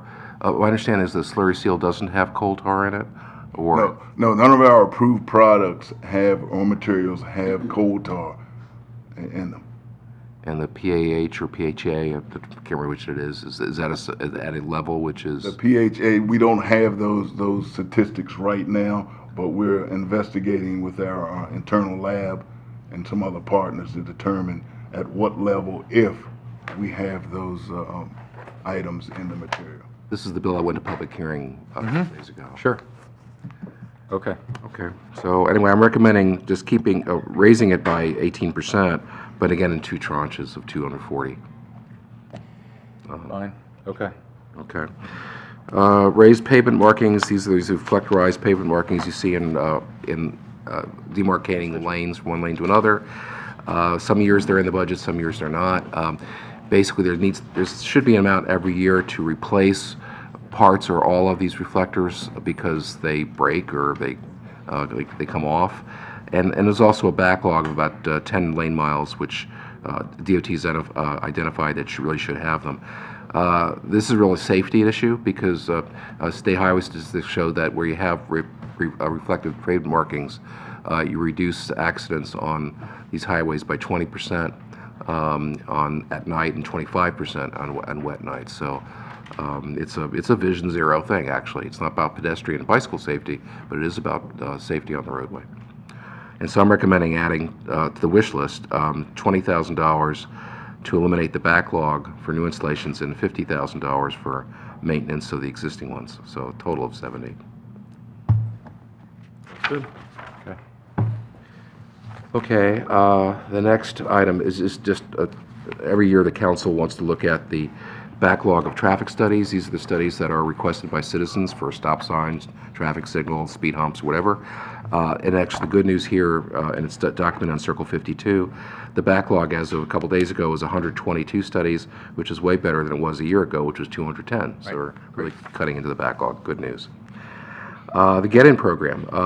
This Gold Star, for anybody who knows what the Get-In stands for, I could tell you, because I created it 34 years ago. But it's basically a program to give county employees a discount on the transit fare to work if they give up their parking privileges here in Rockville. It started off in 1985 at $15 per month. Then it was raised to $20 and then $35 in the course of the next few years, and it stayed at $35 really for more than the last 2 decades. The reason why I'm coming up now is because McGeo, in the agreement that the executive has come up, would raise this to $75, and this would apply to all employees, not just represented, but also non-represented. And again, I'm a client. I'm a hair club member. Never mind. Yep. So I'm not recommending yes or no on this. It's part of the contract anyway. It's not a budget. I just want to make sure you know about it. That's all. Thank you. And the cost is $57,660. It's included in the executive's budget. Okay, that's it for the general fund. I just want to highlight this. I think it's really important.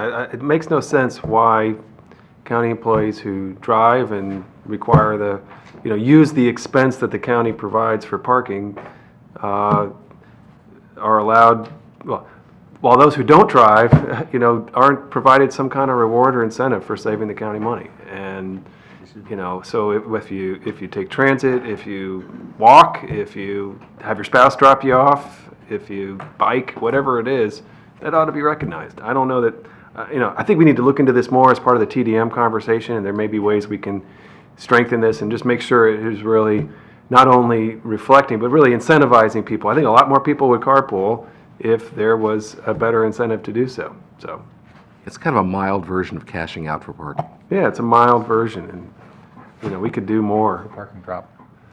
We could solve that traffic problem on the Beltway. Okay, with that, we move the mass transit fund. The first main item is the reduction in bus service that the exec's recommending, and there's 7 routes. He's recommending reductions, and they're all reducing the frequency on 7 routes. It's not eliminating any route, just reducing how often they run. They're listed there on top of page 9, and maps for each of them are on Circle 61 through 67 if you don't know where they are. And this item came up during the savings plan as well. It wasn't the same collection of routes, although some of them are the same, some of them are due. And the difference here also is that 3 of these routes involve not having to buy a replacement bus. If you reduce the frequency on each of 3 routes, then you can actually reduce the size of the fleet by 3, and so you don't have to buy a replacement bus, which costs $525,000 per. I'll just point out what I pointed out before. It's same thing's true this time, that all of these routes are good routes. They're not bad routes. I think the idea from DOT is that you can go with less frequency on the good routes and still maintain the ridership. And if you reduce it on the bad routes, you're really going to just kill them off entirely. So it's, you know, I would argue the other way, but it's both arguments I think have merit. So what I'm recommending is, well, the overall savings from this is about $2.6 million when you take into account not having to replace the buses. And so I'm recommending adding this all back, but in 4 tranches. The first tranche, $604,000 basically, would restore or retain, would retain the same service on 4 routes, the 49, 55, 57, 64. Those are the 4 routes that don't involve a bus, an additional bus. So you can bring those all back without having to pay for another bus. And then the remaining 3 tranches are for individual routes, the 59 and the 26 and the 38. And those are in that order because that's in descending order of how efficient those routes are in terms of riders per hour. And so that is my recommendation. And the different thing about this, I don't think I've ever done this before, the ride-on buses acquisition are in the CIP. So typically we think in terms of if we want to add more money for ride-on bus replacement, it goes in the CIP. But in this case, it's tied directly to whether or not you make the ride-on service cuts. So the way this would be expressed, if all these items, even though part of 2, 3, and 4 are capital costs with current revenue, they would still go, if you wanted to, they would still go in the operating budget reconciliation list. And that's where it would be added back in. Thank you for the recommendation. You know, I agree with you. I think we need to add the bus service back. I don't think we want to be reducing route service, and I think that we need to be transforming our bus service and generating more ridership. And you know, I've always been sort of uneasy about the BRT talk, you know, because to me it's like this one day we're all gonna, you know, it's about what you're talking about and not what you're doing. And as Councilmember Friedson commented the other day, I think bus service is something we just have to keep ratcheting up and keep expanding and keep improving. So I wouldn't do this for fiscal reasons. You know, if a bus route should be reduced because of it's just irrational and so on and so forth, that's fine. Right. But I don't think this is where we want to take our cuts. I think we need to really expand bus service in the county. Yeah, these are not failing routes, they're successful ones. Gentlemen, have you analyzed what the impact on ridership would be if we accept your recommendation? Yes, we look at it both ways. Actually, the reason I came up with this option was, I believe it was 50,000 on this approach. And then I look at it, if I eliminate 50,000 boarding trips. Okay. And if I eliminated some of those low-performing routes. You increase the headways the way you want. How many riders are lost? Well, if you don't take this reduction, if you take this reduction that we propose, we lose 50,000 boarding. Riders. Yes. And the other option was eliminating those routes that are not performing very well. But the reason I didn't even propose that is because, number one, there would not be any other service available to those communities. Number two, we would lose permanently some riders, like 100,000. So it was a choice between, I mean, it was a poison either way, but which one I suggested to the county executive was increasing the frequency if we need to for the fiscal reasons. Because you were given a target to hit. Yes. Okay. The other advantage, if I can add, the other advantage for doing it the approach that DOT and the executive is saying is that if you did eliminate a route, the way Metro Access works is Metro Access is only provided to those folks who are eligible for Metro Access within three-quarters mile of a bus route. So the bus route's gone, there may be some population that no longer can use Metro Access. Okay, Evan? So I know we had this conversation a few months ago with the cost savings plan, and I think the result of this committee will be the same. But again, just for the record, wanting to state concern, sharing the thoughts of my colleagues, that while these are high ridership routes, they are mostly for individuals who rely on the bus service and have few other transportation alternatives. That is right. And it does beg a broader question, which Director Roshdi, you alluded to, regarding good routes, less used routes, which begs the question, when was the last time we did a real evaluation of our bus system? Actually, I'm glad you brought this up because Chris and I have been talking about this for the last few months, that our entire system was designed, let's say, 45 years ago, and it was built, kept adding. I think we need to do a fairly holistic review of our entire route system. For example, this microtransit, it's something that is from my standpoint, is a game changer. I think it's going to actually provide a service that its people will appreciate. Then there are routes that is at nighttime, have very few passengers, but people rely on those routes. Now, are there any better way to handle that? Maybe on demand, maybe not, I don't know. But the thing is, we need to do a fairly comprehensive review of our entire route system, and maybe its proposal is different. And I'm sure it's going to we're going to gain some efficiency from that study. I absolutely agree with you. I welcome the work for your department to do that, to undergo that. I would like to be engaged in it. You know, talking with folks who have been within the county, living in the county and working for the county. Part of what I've learned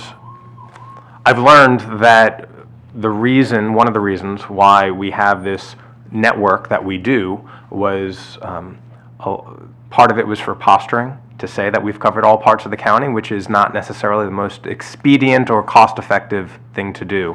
And so I think it's about time we revisit that. Thank you.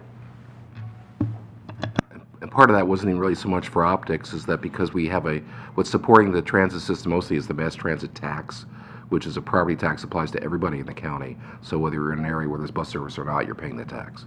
So that's part of the concern too. I skipped over something, just to make a real quick note of it. Bottom page 8, actually the biggest increase in the mass transit budget is to pay for the operating costs for the flash service that's going to start on US 29 in May next year, about a year from now. And it'll be operating for 2 months free service, and then probably start charging in the beginning of July. It's about $1.5 million is the cost in the FY20 budget for operating that service. It includes hiring drivers and training them, so they're actually starting earlier than May. And then in FY21, the following year, the net cost is about $3.6 million. Okay, I just want to. That's the biggest thing. The net cost is so much higher. We have been operating service in the corridor, or it's been WMATA basically, and that's, we're taking over what WMATA was doing, as I Actually, recall. if you recall, you asked us to provide a peak period limited stop service, which we actually did that. So there is some saving because we are not going to do that anymore once the flash goes into service.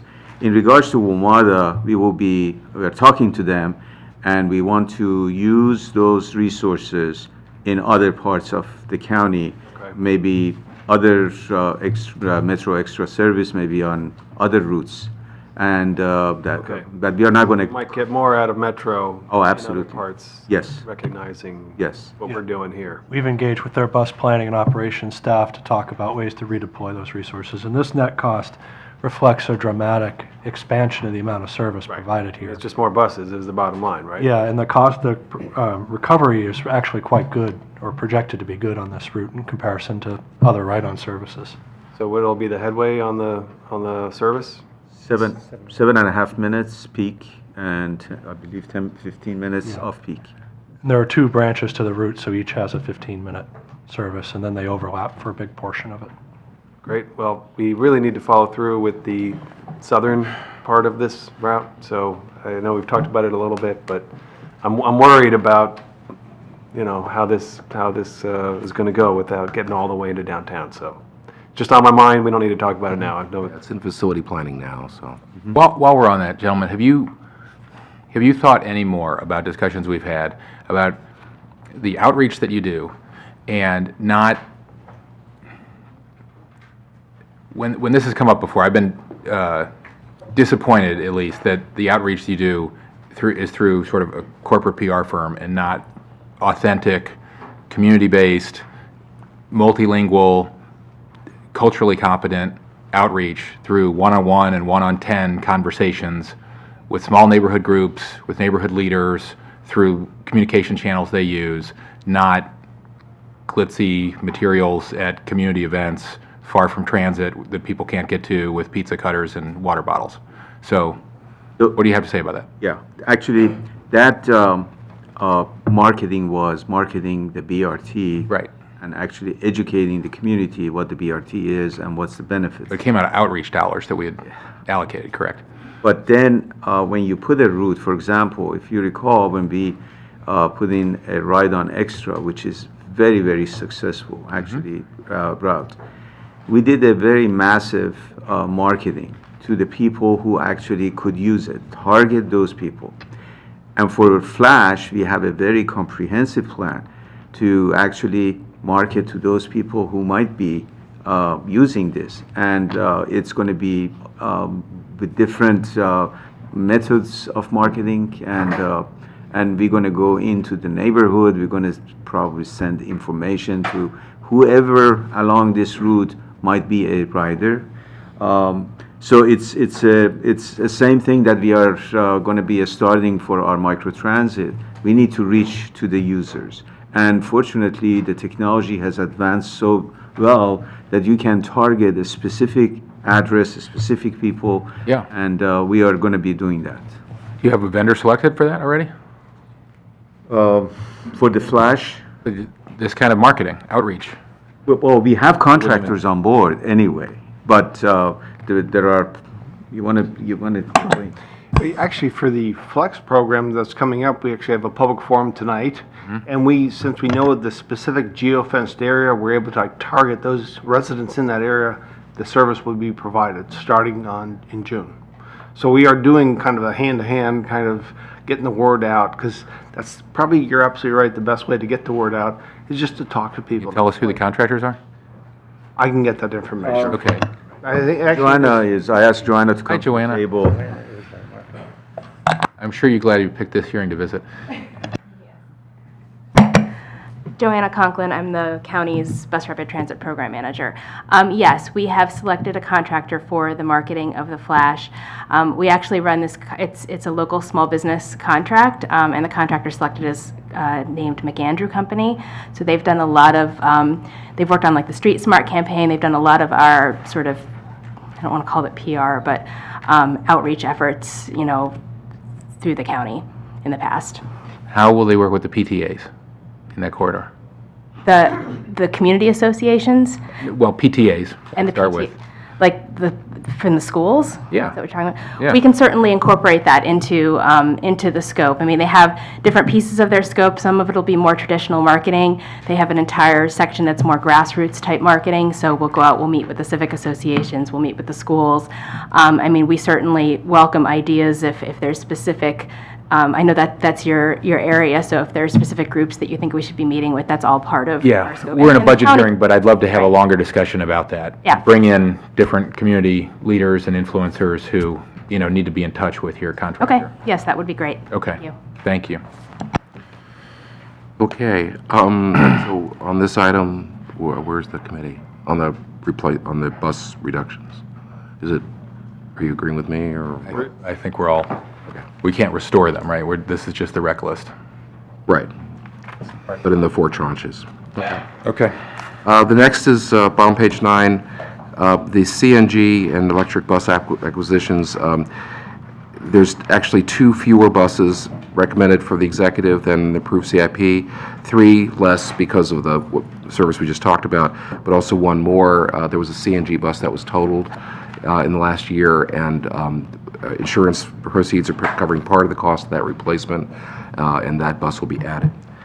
So it's a net reduction of 2, unless you add back that service on the rec list, in which case then it'd be fewer than that. It'd be more than that.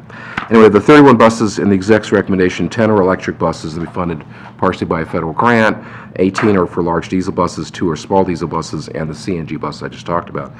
Councilman Reamer recommends of the 18 large diesel buses that would be bought, that 5 additional buses essentially be electric buses instead of large diesel buses. The net difference in cost between an electric bus and a diesel bus is $344,500, and that increase includes not just the cost of the bus, but also the charging station for that bus. What it doesn't include is if there's a need for additional power that has to be supplied to the depot. That's something we just don't know what it is. So I think Mr. Roshni wants to. Yeah, actually, as you recall, in the when we came here to brief the T&E on our environmental, I did mention that we are working with PEPCO because we know that we don't have sufficient capacity in the power at the site. So and I don't know, I couldn't tell you today what would be the cost associated with bringing the power. I know DGS is working with us on that, and granted, even the county executive was even asking me this morning when he wants a full 100% electric fleet, and that's my goal too, except that we need to find those information and find the actual cost before we can order any more electric buses. We already we have 14 on order right now, and we are going very aggressively for 2 other grants, and I think beyond that we need to have upgrades of our electrical system in those depots, both in Gettysburg and the system's being upgraded in the Silver Spring Depot, the Brookville Depot, anyway for the 14 buses, right? And so the question is whether or not I can accommodate another 5 or up to another 5. We're upgrading for the 14. The challenge, we're at capacity down at 14.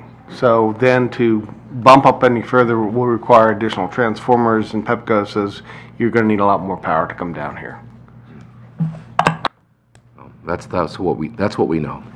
So does that mean, okay, so you would have to figure out how much that costs and then let us know, right? Sure. Who can do that? Well, I've recommended that we add in 5 more electric. I think we should try, and I also have a little, as I said previously, we also really need to know what the most cost-effective climate agenda items are, and so separately, we'll take up how we can kind of better understand that, and it's hard to see any scenario where we aren't pushing as fast as we can towards a totally electric fleet. So if we can get some in this year, that's good. Hope we can. If you go with that recommendation, I guess the follow-up question is, do you split this up into tranches as well? Yeah. And so what are the tranches? The total is $1,722,500 if you do all 5 as one bite. Maybe a 3 and a 2, 3 bus and a 2 bus tranche. Well, whatever.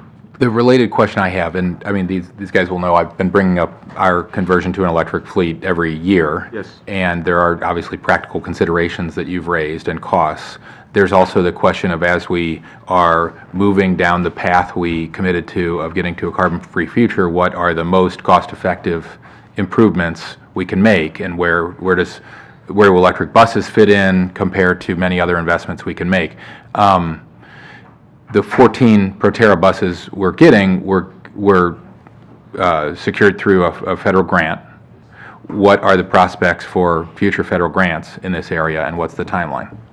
Well, Because we'd certainly rather spend the federal money on these if we can, rather than our local money, correct? We're actually going to be submitting 2 more grants in May. One for the VW grant. The state has a program, actually all 50 states have money from VW for providing electric buses. So we're submitting a grant for that. We're also submitting another federal grant as well in May to try and get some more buses. What's the size of your VW grant proposal? We're looking at 6 buses for the VW grant and another 6 for the other federal grant. And Because how'd you arrive at 6? Because it's competitive. We know what certain level, and they're all scalable. We can certainly go up or we can certainly go down. We're very successful with the NOLO grant, which we got the first 4 buses. Right. But it is very competitive. We're amongst communities across the nation that are going for these grants. So we have to provide a reasonable amount of expectation from the federal government. Meaning that if it's too ambitious, It's your challenge. lowers the chances that it gets Correct. funded, correct? Correct. The good news is, since we were successful previously, we have a better track record going in, so I think we'll have a good chance. Certainly the VW grant, I think, will be very successful. The federal grant is still a challenge. Dan, have you had conversations with Todd Watkins about MCPS's application? We've spoken to them about other factors, but not about the electric buses. Right, I encouraged him to speak to you on this. I'm glad you guys are in the lead on this. And then, sorry, and then the federal grant, what's the prospect for that outside the VW settlement money? It does depend upon the politics of the moment. Sure. I'll be But the funding is still there. The funding is still there. Not diminished. We have a strong grant application. That Under a different president, we might have more funding in this area. I believe so. We'll see how this Be a plays reasonable out. But certainly, I think we expectation. put together, because our grants, what makes us competitive, we go for the delta between the cost of a regular bus and an electric bus versus applying for the full amount for a single bus. So I think that helps us. And plus, we've indicated that this isn't a pilot program for us. We are full steam ahead with electric bus conversion. Right, it's a conversion, multi-year conversion program. Did you have? Okay. So what's the committee's recommendation on this? Mr. Rimmer's suggesting 2 tranches, 3 buses and 2 buses. 3 buses is a little over $1 million. It's $1,033,500, and the other 600-some thousand for the second tranche. Are you likely to have any answer from Pepco by the time we reconcile the budget? I don't think so. I'll go along with the recommendation by Mr. Raymer. Okay. 3, Yeah, sure. 2, 3, and 2. Okay. Microtransit pilot, there's no additional money on this one. It's just bring up to date. Last year, you approved money for Route 52, which is between Albany and Rockville, which is one of the very poor performing routes, becoming a route that is mainly fixed route, but also would divert to pick up people who respond to an app or apply on an app to have their bus divert to pick them up. Later in the year, the department decided that probably wasn't such a good route to do because it is a long route and there are many diversions from it. It probably would throw the bus off schedule considerably. And so they've come back with a different proposal, which they're going to the public on in the announcements on Circle 73, which would be 2 different areas. One in the Wheaton-Glenmont area, where they would operate during rush periods on weekdays, and it'd be purely demand responsive. So it would only pick up people who call in or dial in on the app. And then another smaller one in Rockville, where it would only operate in the middle of the day, not during the peaks, but in the middle of the day on weekdays. Same kind of thing, totally demand responsive. The 7 microbuses that were bought with last year's budget, 3 will be used on the 52 because the 52 is a low performing route. They don't need to have a big bus for that route. 2 others would be used for the Wheaton-Glenmont service, 1 for the Rockville service, and 1 would be a spare. That's what's being planned right now, with no additional money being proposed. I'm suggesting also, if this is a successful way, that you may want to look at the Tobytown route as being something that might become this. You still start in Tobytown and in Rockville, but become more demand responsive in between, rather than following a fixed route, because it's by far the poorest route in the system in terms of its ridership per cost. Right. Unless you want to talk about that, I can move on to the next item. Demand responsive is basically you book a ride, you got an app, you book a ride. you will have an app very much like Uber Pool, and you request the ride. It tells you when it's going to be. Of course, you put. I mean, it has a default location, just like Uber app, or you can put the location that you would like to be picked up. It gives you a virtual location very close to, may not come to your doorstep, but close to your home or your location that you ask. But it's And a it tells shuttle, you. it's a county ride-on. It's a 11-passenger small bus, and it has full capability for wheelchair, and it will take you to the destination that you put within that geographic area. Driven by DOT staff. It is operated by Ride-On, DOT staff, yes. The only thing that we are using from outside is VIA app. And just to tell you, initially, we were thinking to create this demand bus along the route. And then we tried to learn from other jurisdictions that have tried microtransit, because we didn't want to reinvent the wheel here. We tried to learn from their experience, the apps that they have used, and we came with the conclusion that VIA was closest in terms of application to what we want. And we felt that if we create this zone around the metro station, people doesn't necessarily need to go to the metro station. They could go to, let's say, shopping center, do their shopping, and ask for another demand and go home. But the other idea is, if you're living about 2 miles away from a metro station, you think about taking a metro. I have to drive, park my car, get on that metro and go downtown or anywhere else in the county. Now with this, you don't have that parking cost. You can go directly from your home or location to a metro station and get on the metro, and all you pay is our regular bus.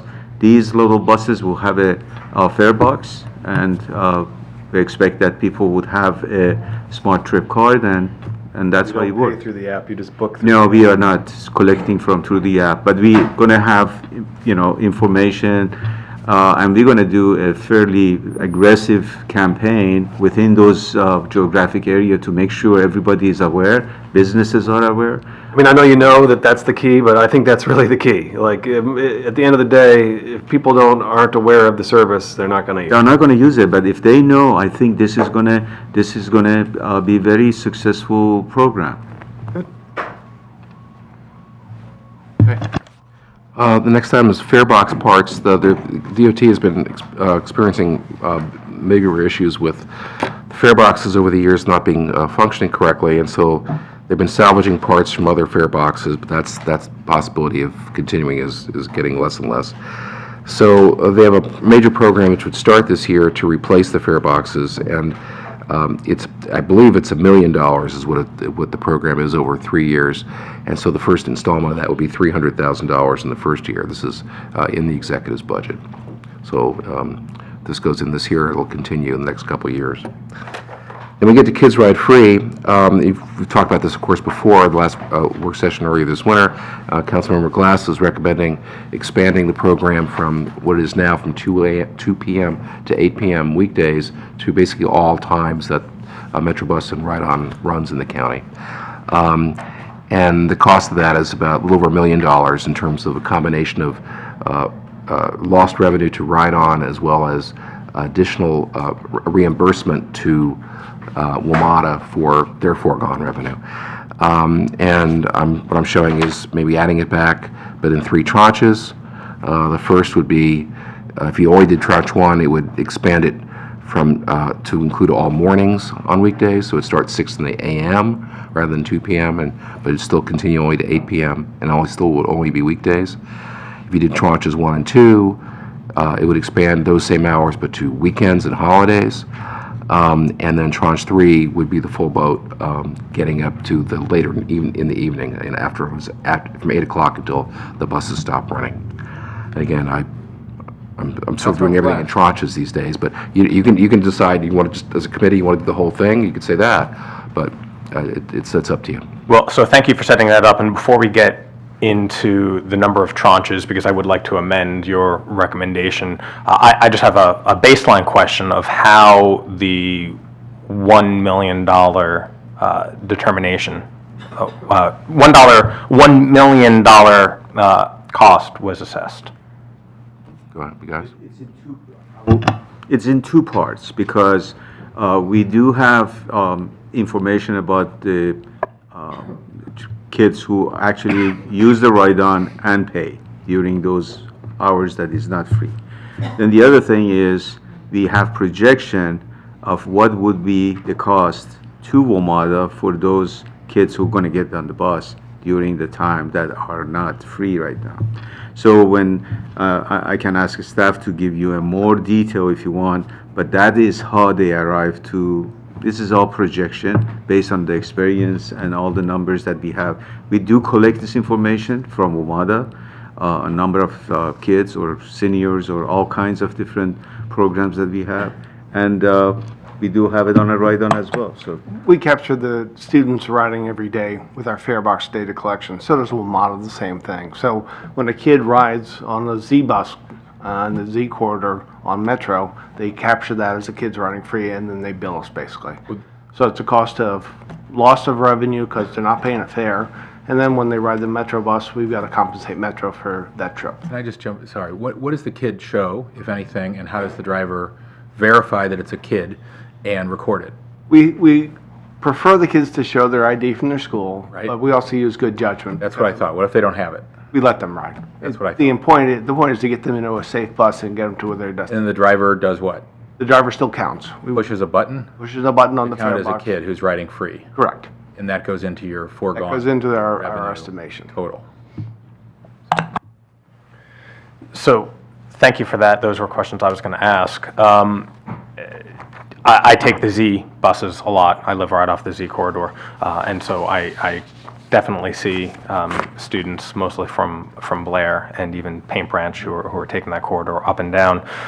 And so with the Metro bus, yes, they zip their ID, but the ride-on buses are a little different. And the information I've received about, of the approximately $1 million, half of that will go to WMATA because of the ride-on bus, because of the Metro buses, and then the other half is McDOT, and it's the ride-on system. Is that approximately correct? That's approximately correct. Okay. Yes. No, it's, I think it's a little more for ride-on than it's for Metrobus, but it's, the majority goes, I mean, not, the portion that goes to WMATA, it's much more than what comes to MCDOT or ride-on. The bottom line here, that the conversation I'm trying to engage in is, I don't believe the $1 million is correct, quite frankly. I don't know, just from my observation, taking the bus, whether it's the 14, the 20, the 21, 22, or others, that I don't think the collection and the recording is quite accurate. But then there's a secondary aspect as well. Most of these bus lines are already underutilized. And so the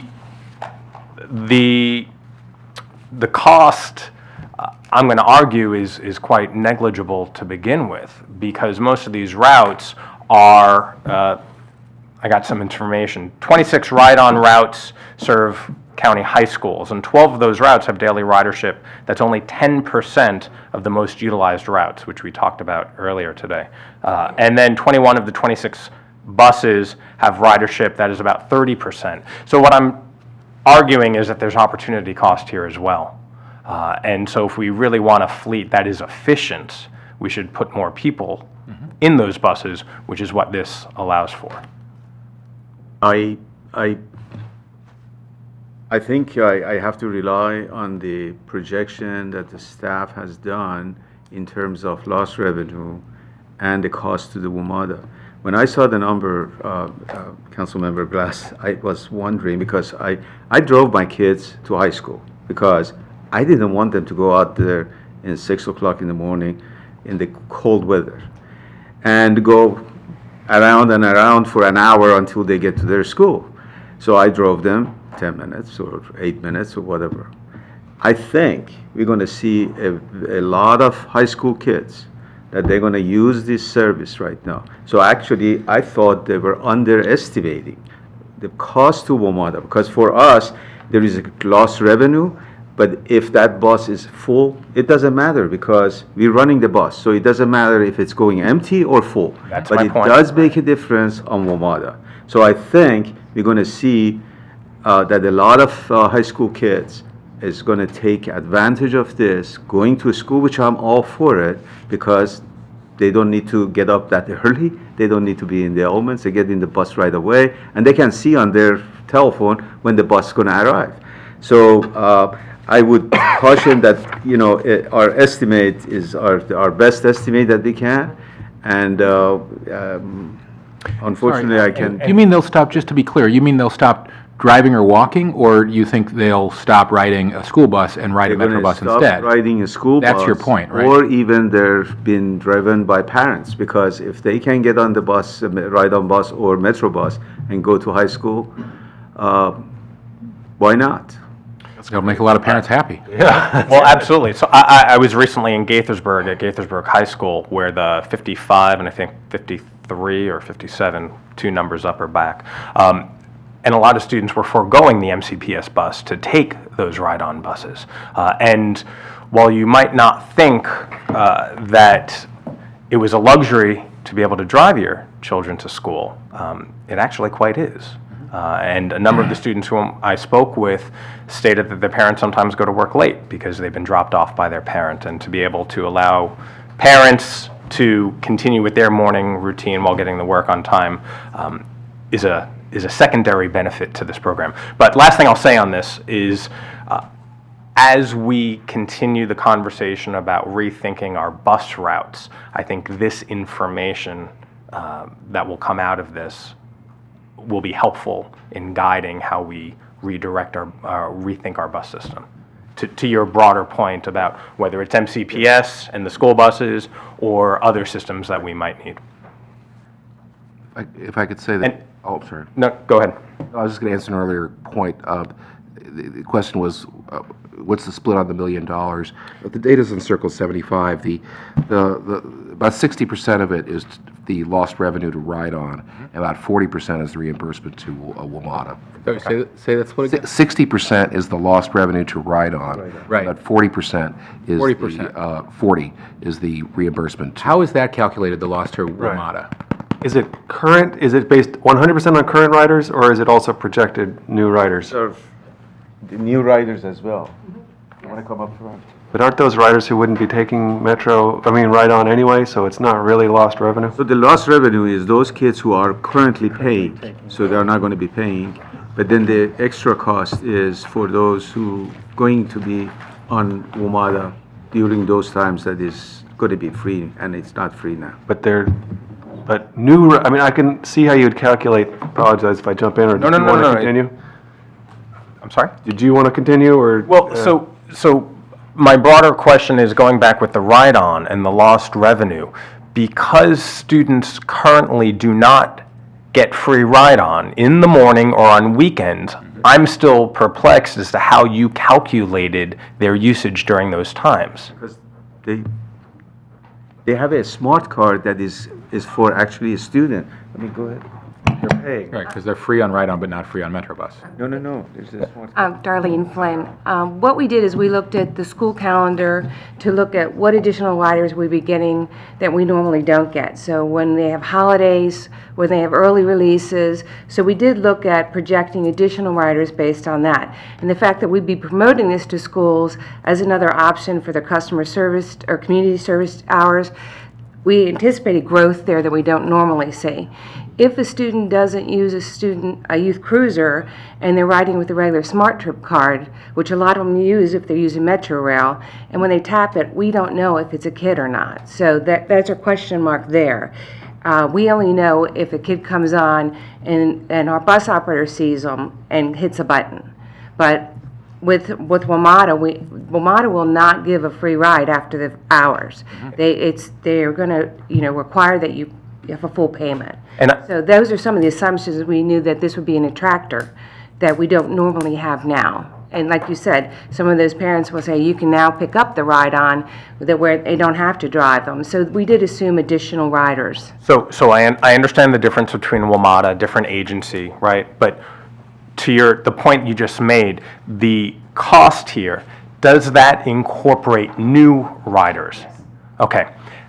I'm going to argue that that should not be, well, so I'm going to argue that shouldn't be a calculation because, again, the buses are already operating and the buses are already vacant. I agree. I don't think they assume. We don't have- riders. Well, right now is just a revenue issue, so the cost, it's not an expense like we pay WMATA when they invoice us. So it was an assumption with revenue. It's an assumption. Yes. Correct. And while you're correct in the terminology, as it is a budgetary exercise for us, the numbers are the numbers and how we figure them in, whether, that's the art here, but I'm trying to figure out what the science is. It is. We don't, do we really have to put this much cash into the program? Is the core of the question. We know that it costs right-on money to operate, but we don't really know, other than the WMATA portion, we don't really know what we're losing in terms of revenue and existing fares. But new riders, new use doesn't cost us Actually, yet. this was not only requested here, county executive was interested. Right. Mr. Klein was asked me, and he actually went drill down into the breakdown, and I asked his staff exactly what is this lost revenue. And my understanding was that the lost revenue was based on the revenue that they're losing for the money that they collect right now. We have kids that ride in the other hours outside of the 2 p.m. to 8 p.m., and they do pay. So in this case, they would not be paying, and there's lost Right. revenue there. Yeah, maybe, But we shouldn't, And you should have that data. That is exactly, yeah. that's a fair fare, right. But we are not charging because the bus is there, and we are not Right. asking that the kids, we should assume expense associated with the. well, I think this is it's all helpful. I think it's pretty clear the committee supports this. I think we can move forward putting it on the rec list. How? Well, Mr. Glass has a proposal. Let me just finish. I mean, I bet we're all okay with all three tranches for now. We're going to have further discussion of this, and you could get us more detail of how your assumptions are calculated. I can go back and Right. look at it, and if there is any difference than these numbers, I will let you know. We'd like it to be smaller. I think that's the point. I mean, just sharing it with us a little, just something on paper. That's right. And not just in Glenn's packet about the data and how it's calculated and what the process is. Just the flow of a student getting on under different scenarios would be helpful. And then further, I anticipated we'd support this. I know the county exec's interested in it as well. This is not a huge amount of money by our standards, and so I reached out to WMATA asking them if they would, there'd be long-term benefits to them and optical benefits to them if they would just partially match our investment in this area by foregoing that revenue as well. We've made that request, and we'll get an answer from WMATA at some point. I've also made that request. Way to go. All right. So we Well- can have more detail before So mid-May. speaking of requests, my request is actually to augment the recommendation. It is to combine tranche 1 and tranche 2 into one tranche, so that would be 6 to 8 every day, and then a second tranche, which would be, weekdays and weekends, and a second tranche would be anytime outside of those hours. Do you all agree with that? Sure. Yeah. Okay. Sweet. Thank you. But we will hear more We will hear more. about the numbers. We look forward to hearing If more. they can be reduced We're at all. We're all a little bit skeptical. We'd love to see them be reduced. Great. Okay, fair share program. So much. The exec had, the FY19 budget had 500,000, he reduced it by 150,000 in the savings plan, because only 350 had been claimed. The exec's recommending defunding the program for FY20. Mr. Friedson's recommended not defunding it, keeping it the same level as FY19 of 500,000. And I'm recommending that you consider doing that as well, but in 2 tranches of 250 each. Mr. Friedson probably wants that. Mr. Friedson. I'll be brief. It's memo day here at the Apollo for the District 1 Council office.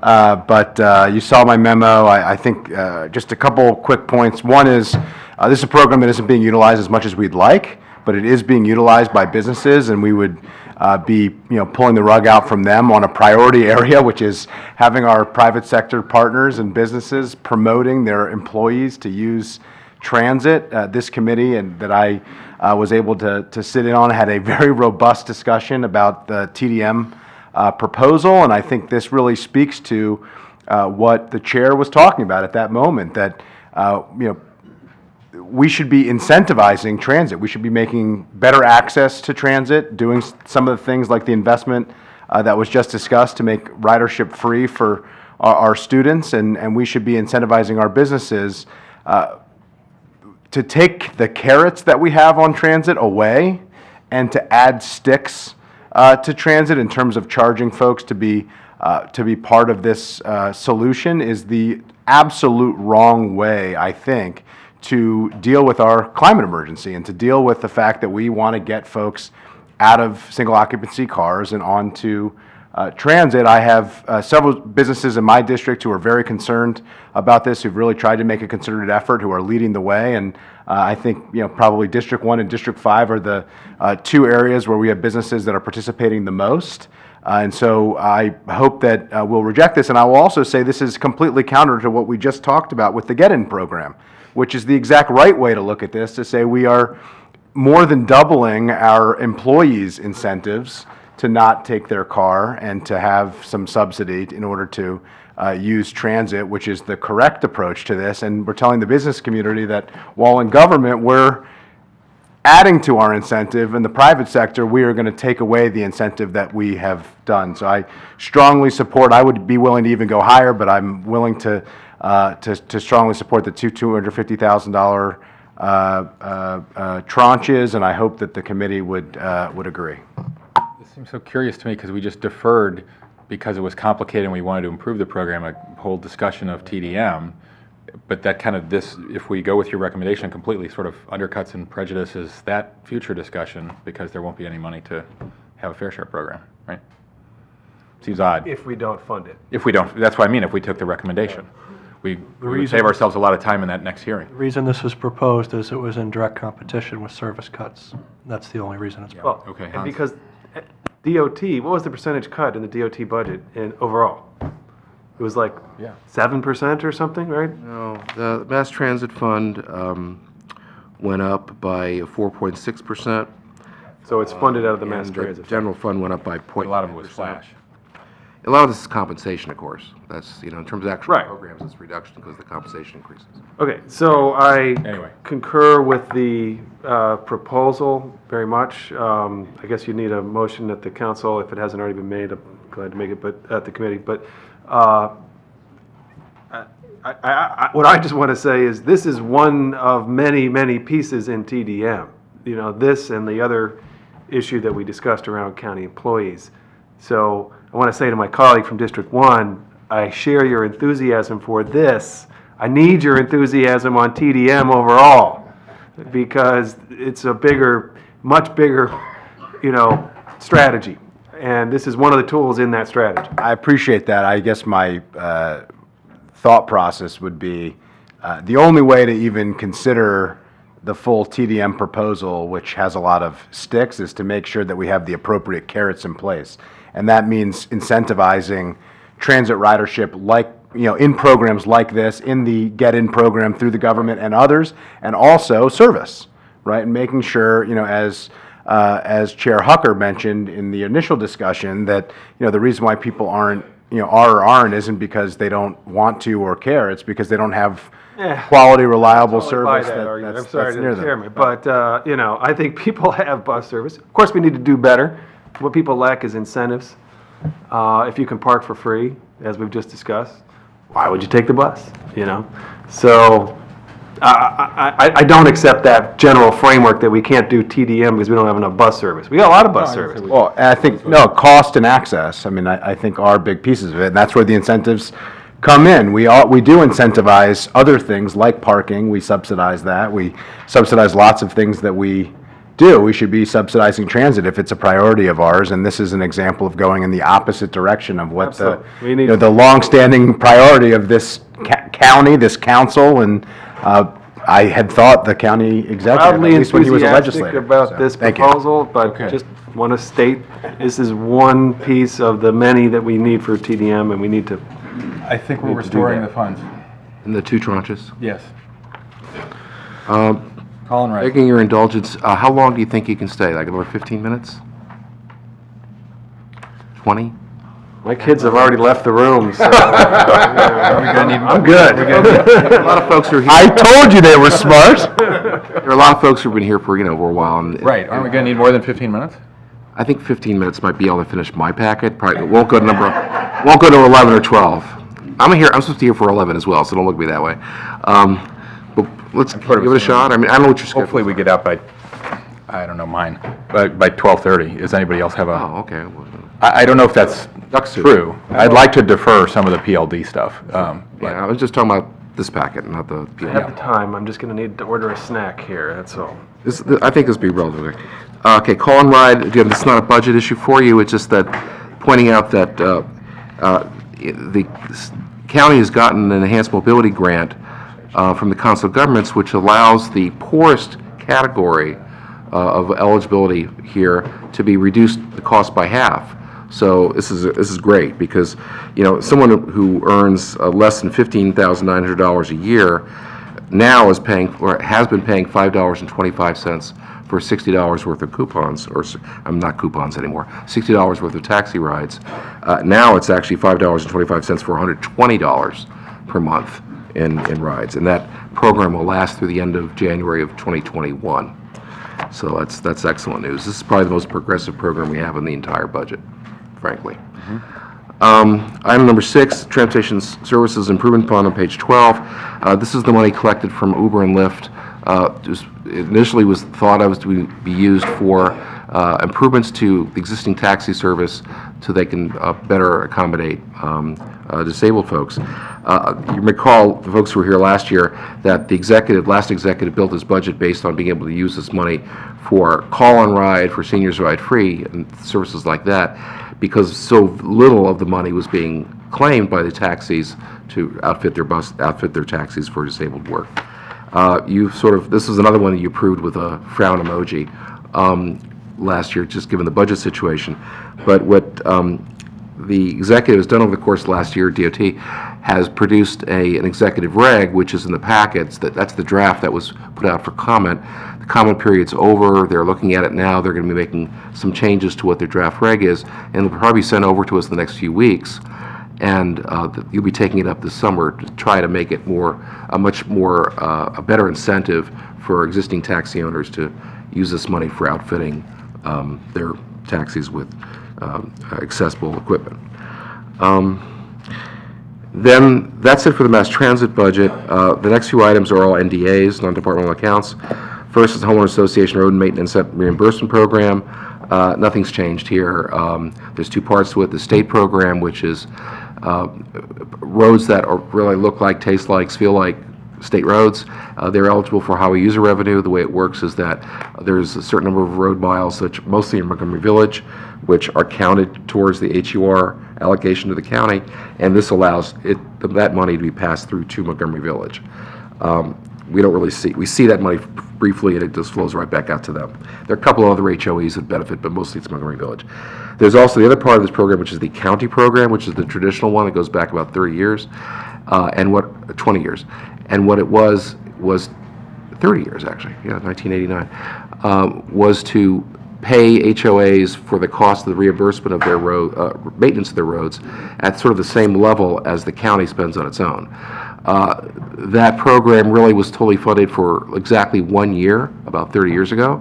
And ever since then, from that point until about 10 years ago, it was a very small amount, maybe like a fifth or a sixth of the cost that was allocated to them. It was all based on appropriations from the council.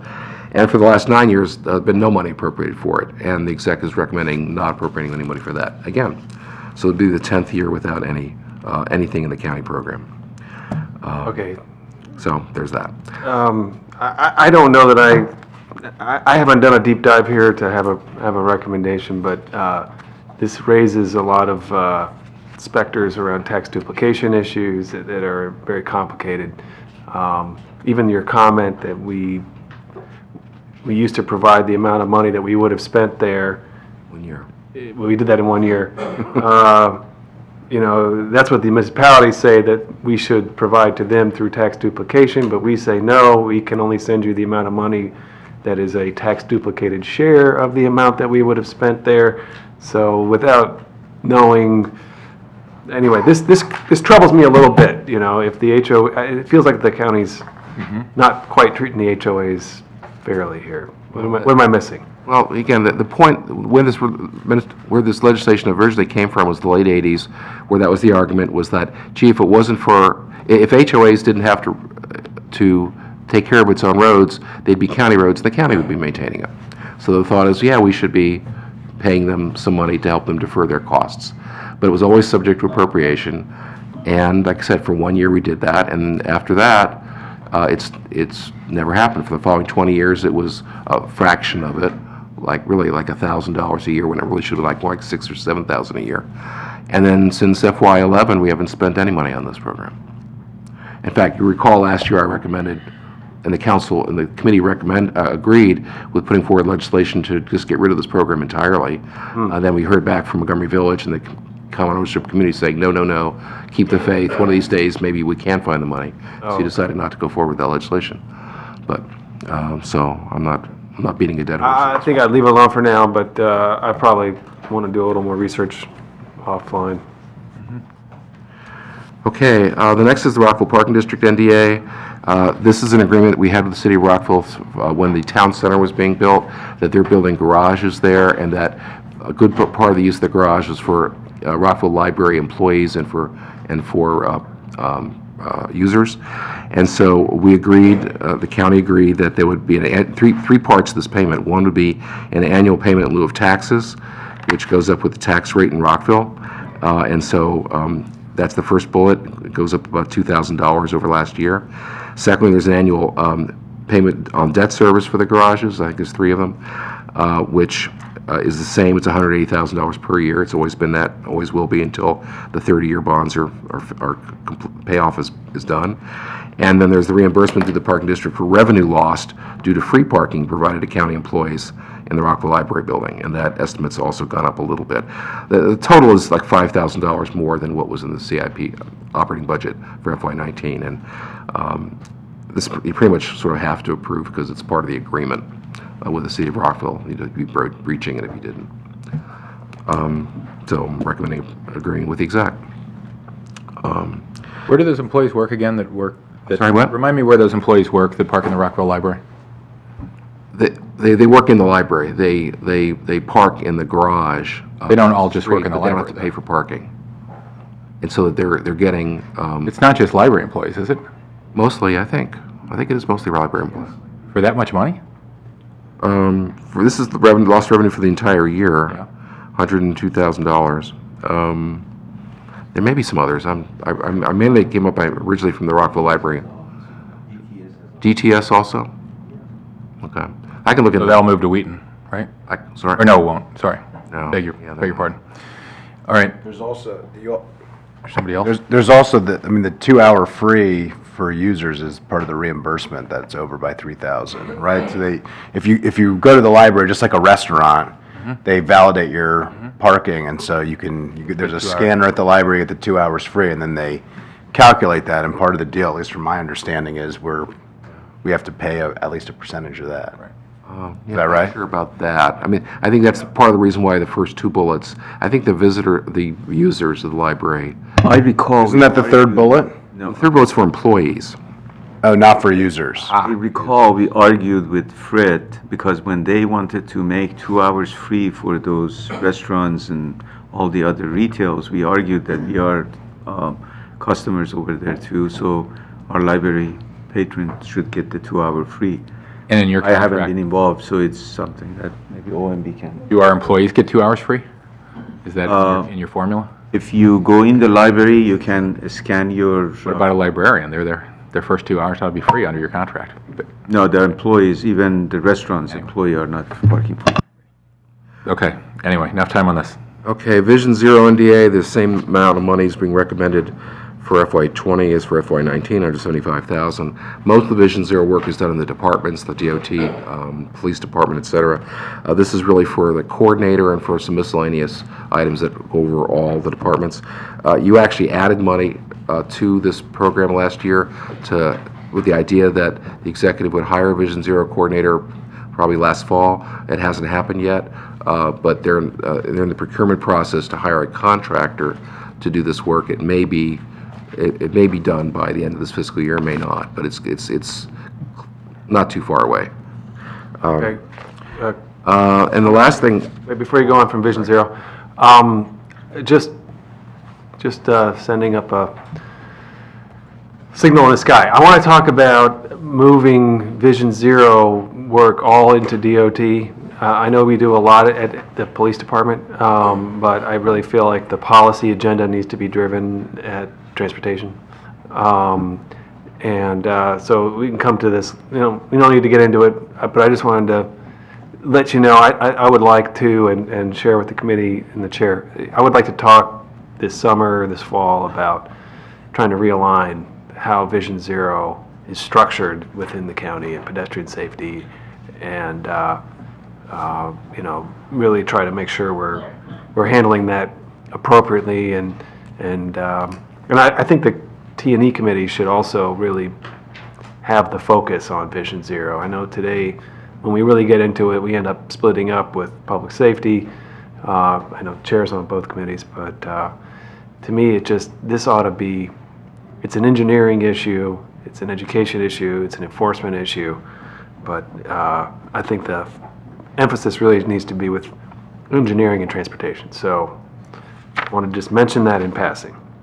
We'll get to it later. so on page 14, we have the snow supplemental first. The executive recommended about $15.2 million to cover costs which are not already covered by DOT's operating budget and by the NDA for snow removal. A little bit of good news, and this is in the addendum. Since the request came over, DGS and OMB looked at the invoices some more for the GGS part of the work, and they find that the amount of the invoices that they actually have calculated, rather than having an estimate, is about $150,000 less. So his request is about $150,000 less than this. So it's now $15,067,019. If you want to look at there's a lot of detail in the packet. Circle 99 has Circle 98 has all the events that happened during the course of the year that led to these costs. Circle 99 actually has the history of the snow supplemental snow costs all the way back to the beginning of the century. And you see that this year is sort of an average year, at least over the last decade, sort of an average year. And so recommend approval of this request. And again, this isn't really so much paying for snow. This is paying for DOT and DGS work that was diverted to be able to pay for the snow and storm removal. And this basically allows them to stay in operation until the end of June. Excuse me. It also includes $725,000 prospectively for storms that may happen between now and the end of June. We've had some bad spring storms where it involves some cleanup. So, you're okay with that? I'm hearing none. This is for the executives' work already committed. This is not the supplement, this is not the fund for the... Not the NDA. Correct. That's the last. This is paying for work already done. Right. Right. We should do that. Not much choice. Yes. Okay. Okay, and then it's the NDA. Okay, the NDA started in FY12 after the recession. There were all kinds of things the county government did to try to show the banks and the bond rating agencies in New York and that we were fiscally responsible. One of the things that was pointed out was that we were taking so much money from the reserve every year for snow. As it turned out, I think the year before we had Snowmageddon, we had a $60 million supplemental. It was so bad. We never had a year like that. So the original amount that was put in the NDA was $5,884,990. The reason for the weird number was that DOT had in its budget a little over $3 million. And when you added that to what is in DOT's budget, that year it was $9 million. And that was the way it stayed for the next 6 years until FY18, when the council, looking for money to be able to support the operating budget, took $3 million out of that and reduced it down to $2,884,990. And that's the way it stayed in FY18 and FY19. The executive is now recommending raising that back up by another $5 million, so it would be $7,884,990. Again, all these numbers are way short of what a typical snow year would cost, so it's really a matter of what do you explicitly budget versus what are you going to take out of the reserve. So it's how much do you kick the can down the road versus not. And there's no right answer to this, okay? And so I've got 4 options you can choose from. But there are probably a zillion of them. One is reduce the NDA to $5,884,990, which would bring it back to the sort of the historic level rather than what it's been the last 2 years. And that would free up $2 million for other things in the budget. Very similar to that is reduce it to $6 million, just so it's a round number, and that frees up $1,884,990 for the rest of the budget. And the third bullet is to just reduce it down to what it is now. Don't add the money. Just keep it at $2,884,990, which would free up $5 million for the resources of the budget. And the fourth I've got is to round that to $3 million, so it frees up $4,884,990. But you can see, there's no magic answer here. It's just a matter of trying to weigh how much money do you want to have in this NDA versus other needs in the budget. And so I don't have a particular recommendation. I think this is... If I could chime in from OMB, I mean, OMB's perspective and the county executive's perspective is we don't think this really, the council staff's options really free up any money. I mean, the county executive's increase in the snow budget was an effort to break the cycle of under budgeting, which has often led in the past to savings plans and target reductions. And if you see the C recommended level of $11.4 million, if you look at the average over the last 10 years, it's about $28 million per year, so it's still well below that. And it would not, if you look at the last 10 years, that level would have been sufficient to cover 2 of the past 10 years. So any reductions in the CE's proposal will almost certainly just result in that additional amount being included in an FY20 supplemental. And it increases the likelihood that we'll need savings plans and target reductions in the future that the council has indicated they would like to avoid. So Brady, how is the $11,353,168, that very precise number, calculated? It's just an estimate. I mean, I was afraid you were going to say that. As Dr. Rowland said, I mean, there's no, yeah. Sounds like a very specific estimate. Maybe you should be a meteorologist. You missed your calling. No, what it is the $3,468,178 that's in DOT's budget is for the sort of the regular amount of time that county staff spend on snow issues. And then there's a small amount of money for sand and salt. Most of the cost for the snow effort is contract. And so they don't budget any of that contract stuff as part of the base amount in DOT, except for the sand and salt where they have to buy that, a little bit of that. The rest of it is the NDA amount. So you just add to the 3,468,178, and you add whatever the NDA total is. In this case, the exec's recommending is 7,884,990. That's where you get the 11,353,168. I think one of the things about this budget this year is this executive is trying to engage in sort of some experiments in terms of a somewhat changed relationship with council. I think there's been a pattern of this sort of being a place to go to help fund things off the reconciliation list, when in fact we really know this would be a planned deficit. And that's really not what the reserves are intended for. So I think the executive sort of rolled the dice and put some money in here to try to get us closer to what the likely costs are going to be. And I think he's hoping that you'll stick with him and keep the money there where it's pretty darn likely we're going to spend it. So yeah, it's pretty simple. Whatever you add to this, if you added $10 million rather than $5 million, that means the amount you'll need to make up for the FY21 budget would be that much less. Sure. If you take more out of it, that's that much more you pay for FY21. So it's just a matter of instant gratification FY21, 2020 versus FY21. It's the same amount of money. Mary's absolutely right. It's just a matter of how important it is to have the money available now in FY20, knowing that you're going to have to make it up in FY21. That's why I don't have a recommendation. It's in the end of the day, you're going to have to spend the money you spend on this. Yes, Hans. Thanks. To the point that there's no right answer here, I think that you have to take it in context. And the significance of this particular decision depends a lot on the larger picture of the budget and the fiscal posture of the county, and the extent to which Wall Street analysts are going to pick at one little line item depends on what their view is overall. Do they think that we're in pretty strong shape and we're moving in the right direction and we're making the tough decisions we need to make? Or do they think that everywhere we can, we're, cutting it close to the bone, we're oblivious to sustainability, to the midterm, to the long term? And so that's when these kinds of things rise up and become more problematic, is when your overall fiscal posture is weak. I think it's a best practice to fund a higher amount, no question about it. I also think it's a best practice to fully fund OPEB. And I was disappointed that the county executive recommended taking all the FY19 remaining contribution. I think we ought to work on restoring as much of that as we can.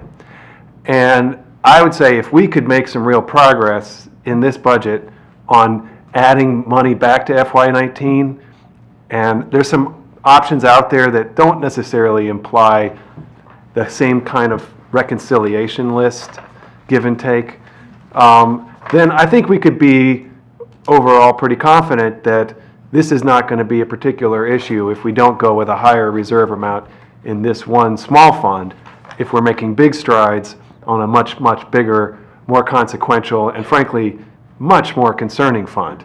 We are now in the second year of zero funding OPEB, FY19 and FY18, right, basically. So that's a real problem. There's no question that that's going to come up in the conversations with the rating agency. It's going to come up. It's going to be a big conversation. They're going to say, you've gone 2 years now without funding OPEB. What are you doing? They're not going to ask any questions about, well, at that point, they'll say, let's look at everything else. But Except we will have funded 20 at that point. what's that? We will have fully funded 20 at that point. Well, we say we will have funded 20, but there's questions about that.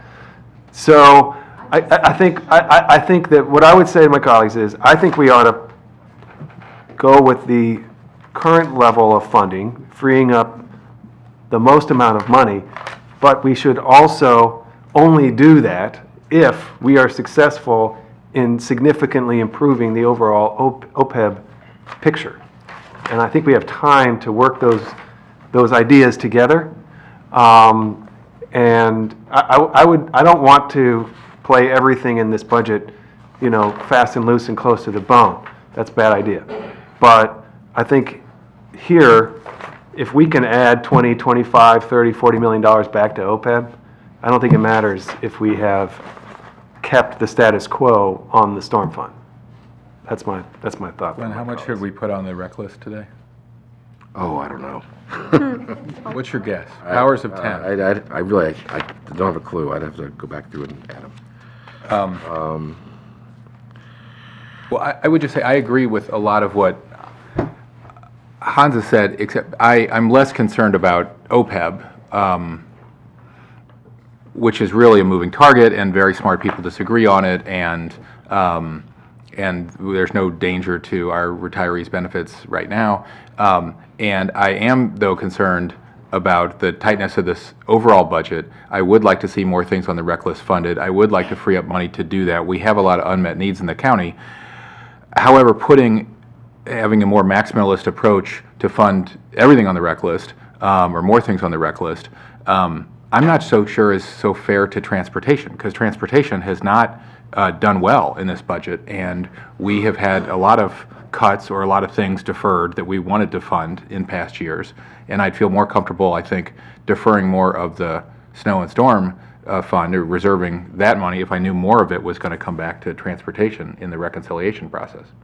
I don't know where that leaves us, but that's my philosophy on this.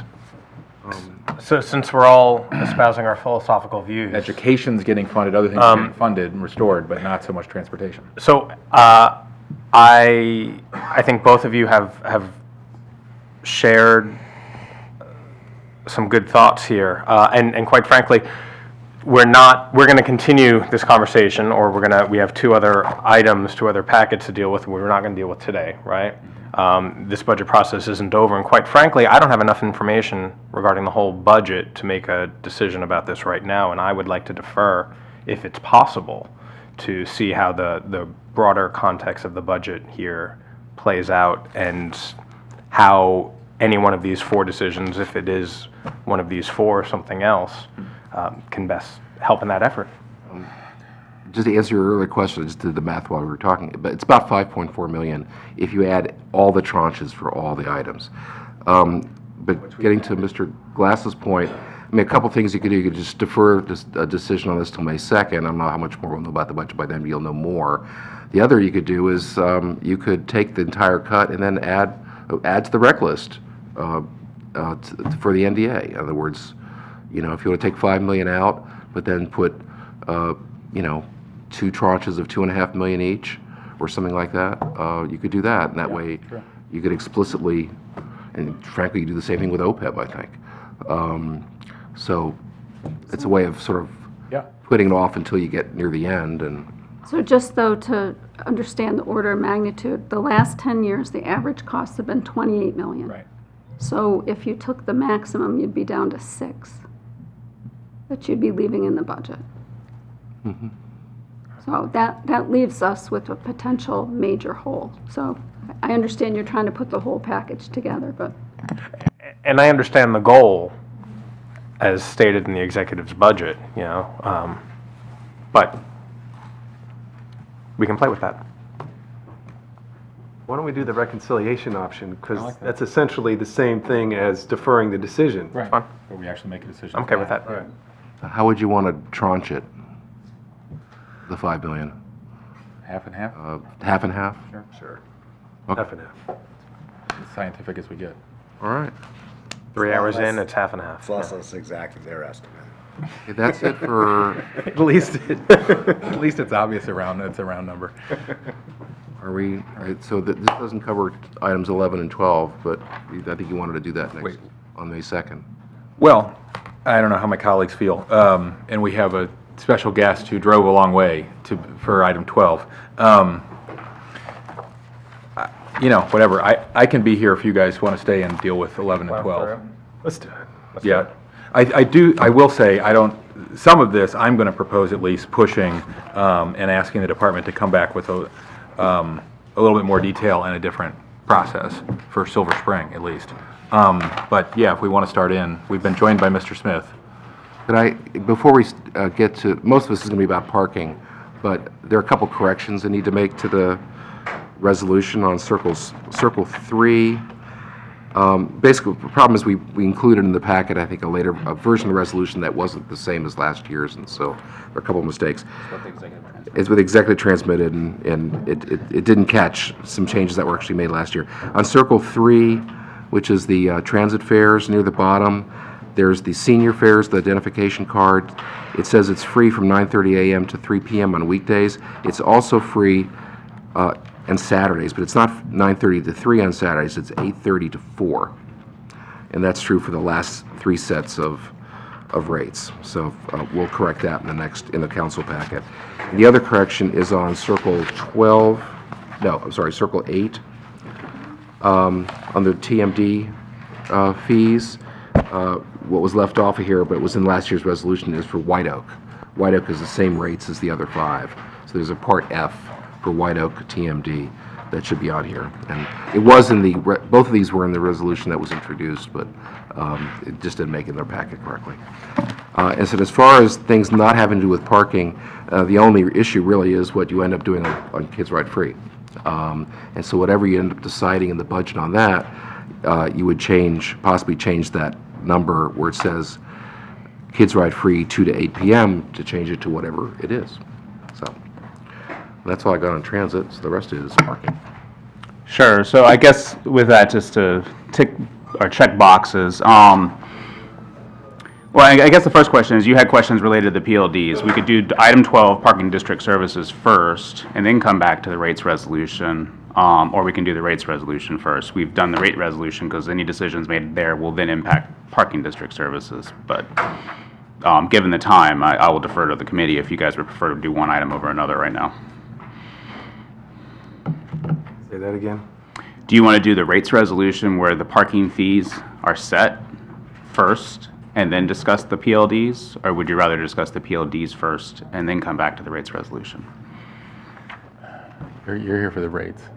Okay. And both? All right, well, let's, Okay, then so for the rates, as long as there's no conversation regarding any of the items Dr. Orland mentioned and any of the items that were unchanged in fiscal 19, council staff recommends approval of what the executive recommended for those rates because they're unchanged. So we can just move on to parking fees unless there's anything related to transit fares, parking fines, or TMDs. We could just assume the committee wants to approve all those as recommended by the executive, plus what Dr. Orland just mentioned. And they're not changed. They're not changed, so just wanted to check that box, correct? Yes. Okay. hold on. So the rates, are we taking them in order of Bethesda and then Silver Spring? Oh, and I was handling things that were unchanged first because I just. Okay, just- like, you're so still in anything the that's chart. unchanged, council staff agrees. Okay, confirmed with fine. okay, perfect. Unchanged. So now we'll move on to Bethesda. So Okay. Bethesda, the executive has recommended 2 changes. One's for on-street parking. This is to change it from its current rate to up to $4 an hour. It's a demand management tool. Again, it's the maximum of $4 per hour, and as noted in the packet, this is meant to be revenue neutral. It's meant to encourage folks coming to the district to park in lower cost garages and lots if they're planning to stay longer, and leaving the street spaces open for those who really need them, and the DOT will manage the actual rate to meet it based on demand. So again, the maximum gives a ceiling that allows them to do the demand management. The actual will be variable throughout the day. Staff is okay with that, given the understanding that it's revenue neutral. I will stop there and either let you guys ask DOT or us questions, because rather than move on. How do you start with an assumption? I mean, you can make any assumption you want, but on what basis is it assumed to be revenue neutral? It seems to me it would just be a revenue generator, especially in a place like Bethesda where people will just pay $4 and complain, not drive around a garage hoping there's a space to find a space that's $1.70 cheaper. The intent is not to raise revenue. Right. The intent is to help businesses to have available parking space. The industry standard right now is 10% space availability on a street. That is something that is being practiced in a lot of cities and major urban areas. And we actually asked the council for the similar authorization in Bethesda for the garages. If you recall, garage 57 on Bethesda Row was always packed. Okay, we made that $1, reduced the cost in garage 31, and you saw that you can go to any of the garages and you find a space. You don't need just to keep looking for a space. This is again the same principle. The $4 is not our intent is not to raise the price to $4, for God's sake. I mean, that is a cap that I'm asking you to give the department authorization to exercise. And on a street right now is $2.25. We may drop in some location to $1.80, $1.50. Maybe in the evening, if it's no demand, we could drop it down so people can utilize those. So, and this is something that we are not going to. We don't have a specific plan right now. For example, I go to Bethesda a lot. Woodmont Avenue is always packed. But if you create some capacity, some folks would like to pay the extra and just walk into the restaurant. And some people would like to pay much less, go to the garage 31, and then walk to their destination. So our intent has been that. I had a meeting with the chamber, and I explained what is it that we are intending to do, and we're going to work with them. We are not going to arbitrarily decide and just raise the prices, and we want to make sure that whatever we do is satisfy the businesses, the community itself, and as I said, our intent is not to raise revenue. That's the same thing we did in Silver Spring. We requesting the same kind of authorization to have that cap, so we can monitor and make sure that the spaces are available. So that is what the intent is. I just want to drill down on that because on the face of it, if you have the ability to, or you do in fact raise parking meter rates up to $4 an hour, are other meters going to go below what they currently are? Because otherwise, it's not revenue neutral. Absolutely, that's what I said. Just want to be clear, that's what, So Woodmont goes to 4, and what, somewhere else? I'm 8 not blocks away suggesting goes that down? Woodmont goes to 4. Sure, but. But for if, for example, Woodmont goes to 3, maybe there are a couple blocks away that is not on high demand, we can drop it to $1.50. So that's that sort of thing. And maybe in the evenings, we haven't decided, is it by street or block, or is it the time of day? So. and what is the infrastructure that would allow such dynamic pricing? Because right now, it's static, right? It's It is whatever the meter is, whatever the sign says. Yeah, but our meters are capable of variable rates. And we will make sure that the users are aware, so you don't just come and then all of a sudden you see on you do the pay by cell, and then you get a hit with the, yeah. How will you make sure users are aware? Well, we want to make sure, these are the things that we're going to do. We make sure that if there is a sign over there, or it's clearly indicated what the rates are. So this is a good point. This is a good time to ask, how are people paying for meters? Go ahead. The methods of which? So they can pay coin, they can use a credit card, or they can pay by cell. Those are the 3 options, correct? How are they paying? Well, What's the breakdown? it's about 35% pay by cell, about 35% credit card, and the rest is coins. Okay, so this would most impact those that are paying by coin that might not know, or probably, to the chair's point, will not know, at least for some period of time until they get used to the system, lugging more or less coins? All the meters have electronic signage on them, so the rates will be displayed as they change. And the changes are not, it's not going to be, today it's one rate, tomorrow it's a different rate, the third day it's a different rate. So once we come up with a structure, say this block of Woodmont Avenue, we know consistently between 4 and 6 p.m. it's full, and we want to create some availability there. We would then do a program where we say, okay, now for the next 3 months, we're going to do a rate of so much during this time in this block, and try and create that availability there and shift them either to another block or a lot or a garage. So for a period of time, it would stay consistent, and then evaluation would be built in? Absolutely. Okay. Great.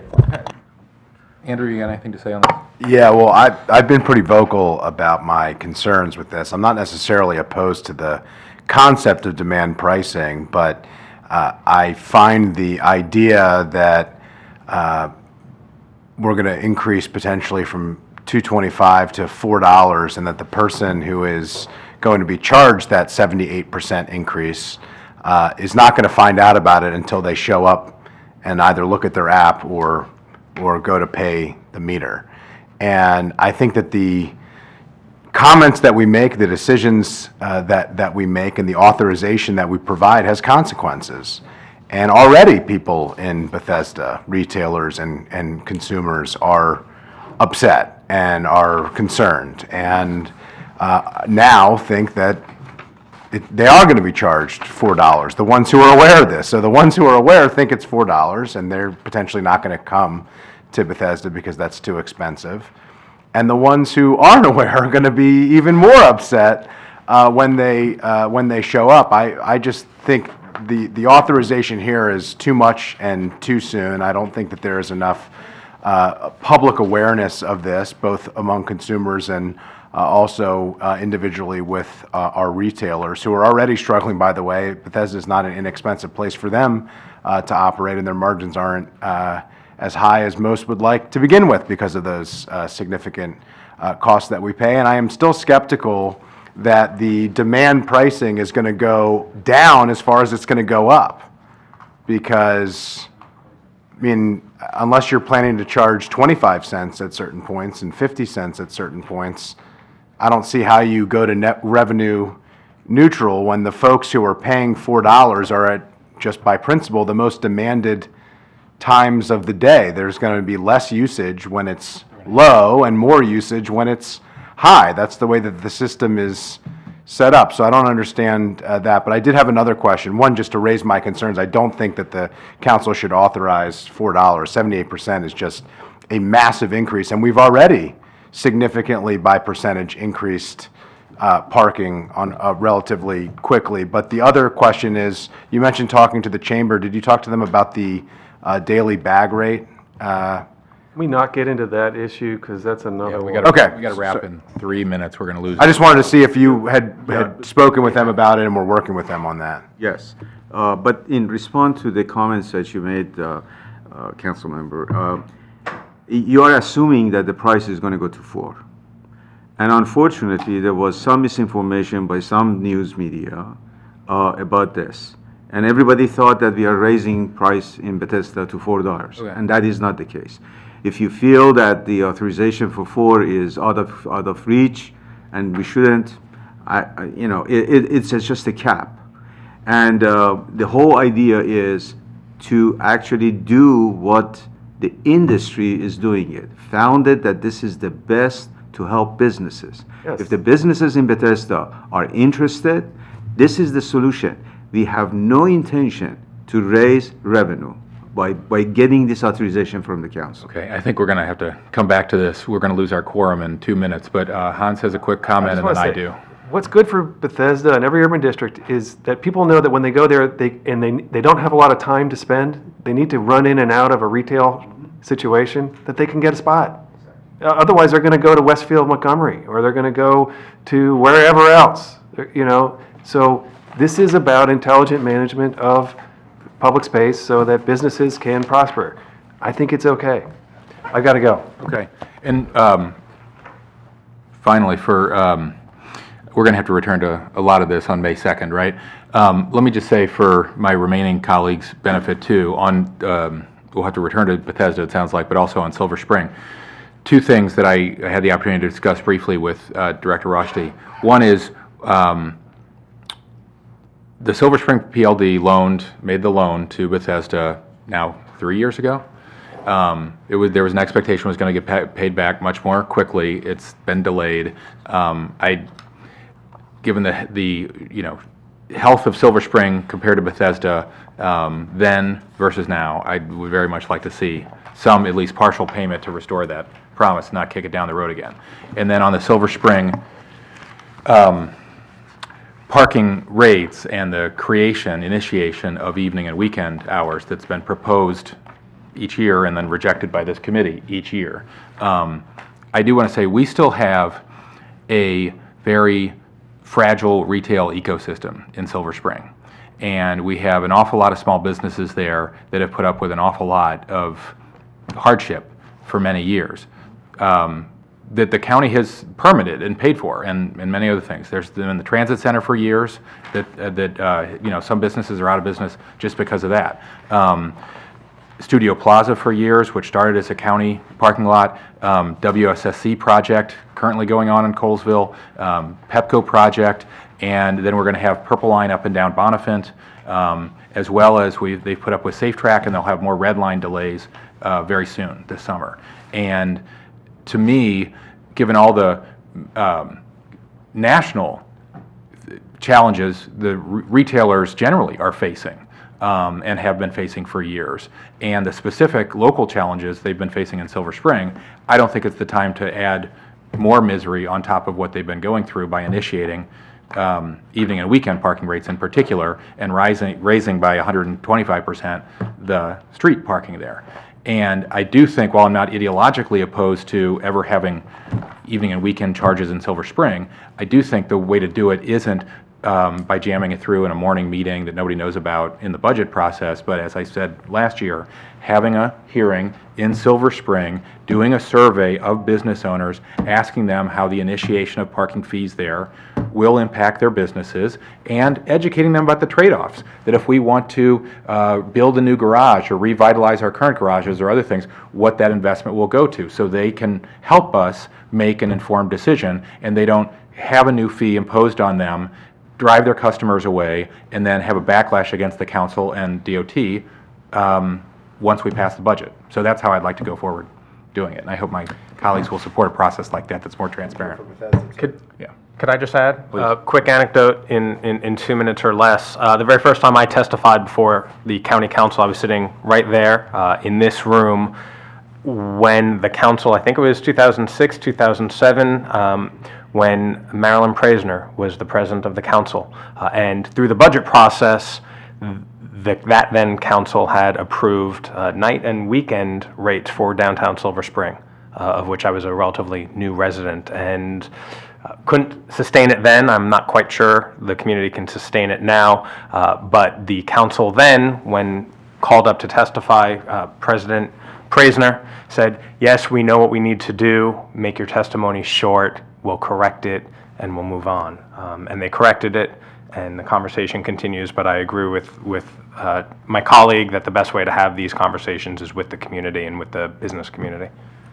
And just as a follow-up, not everybody here probably knows, after 15 years, now Peterson Company, Folger Pratt is making a big investment in refreshing downtown Silver Spring.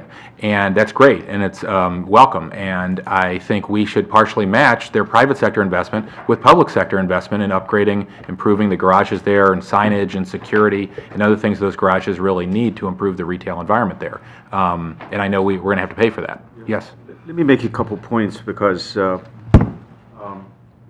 number one, the only expenditure out of the PLD is transfers to urban district, which provides service in the district, and also maintenance and operation of the garages. When we zeroed the tax, PLD tax, in 2015, I indicated that there was an $8 million a year tax revenue to the PLD. And although we knew that we're going to be fine because Silver Spring had money in the account. But we came here a few times in the past council, and we said, why don't we just do it very gradual, so we don't have to make such a massive increase. I can understand that, but we are at that point. So if you don't raise the rate, you basically have to stop transfer to urban district or shut down some of the garages.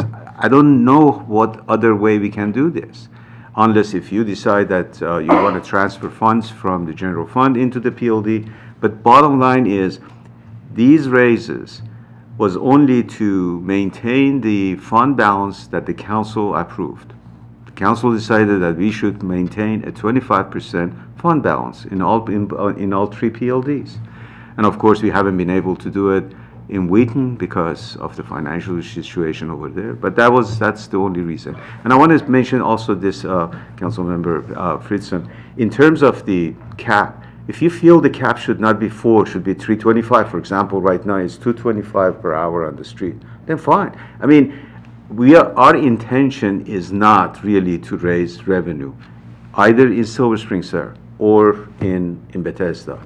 And if you feel you don't want to do that at all, fine. I mean, it was an idea to honestly help businesses. And if they feel not comfortable with this, we don't have to do that. Okay. And We'll have to continue this on May 2nd, Sure. and maybe in between. But anyway, thank you all for anybody who drove in for this, and we'll see many of you on the 2nd. Thank you.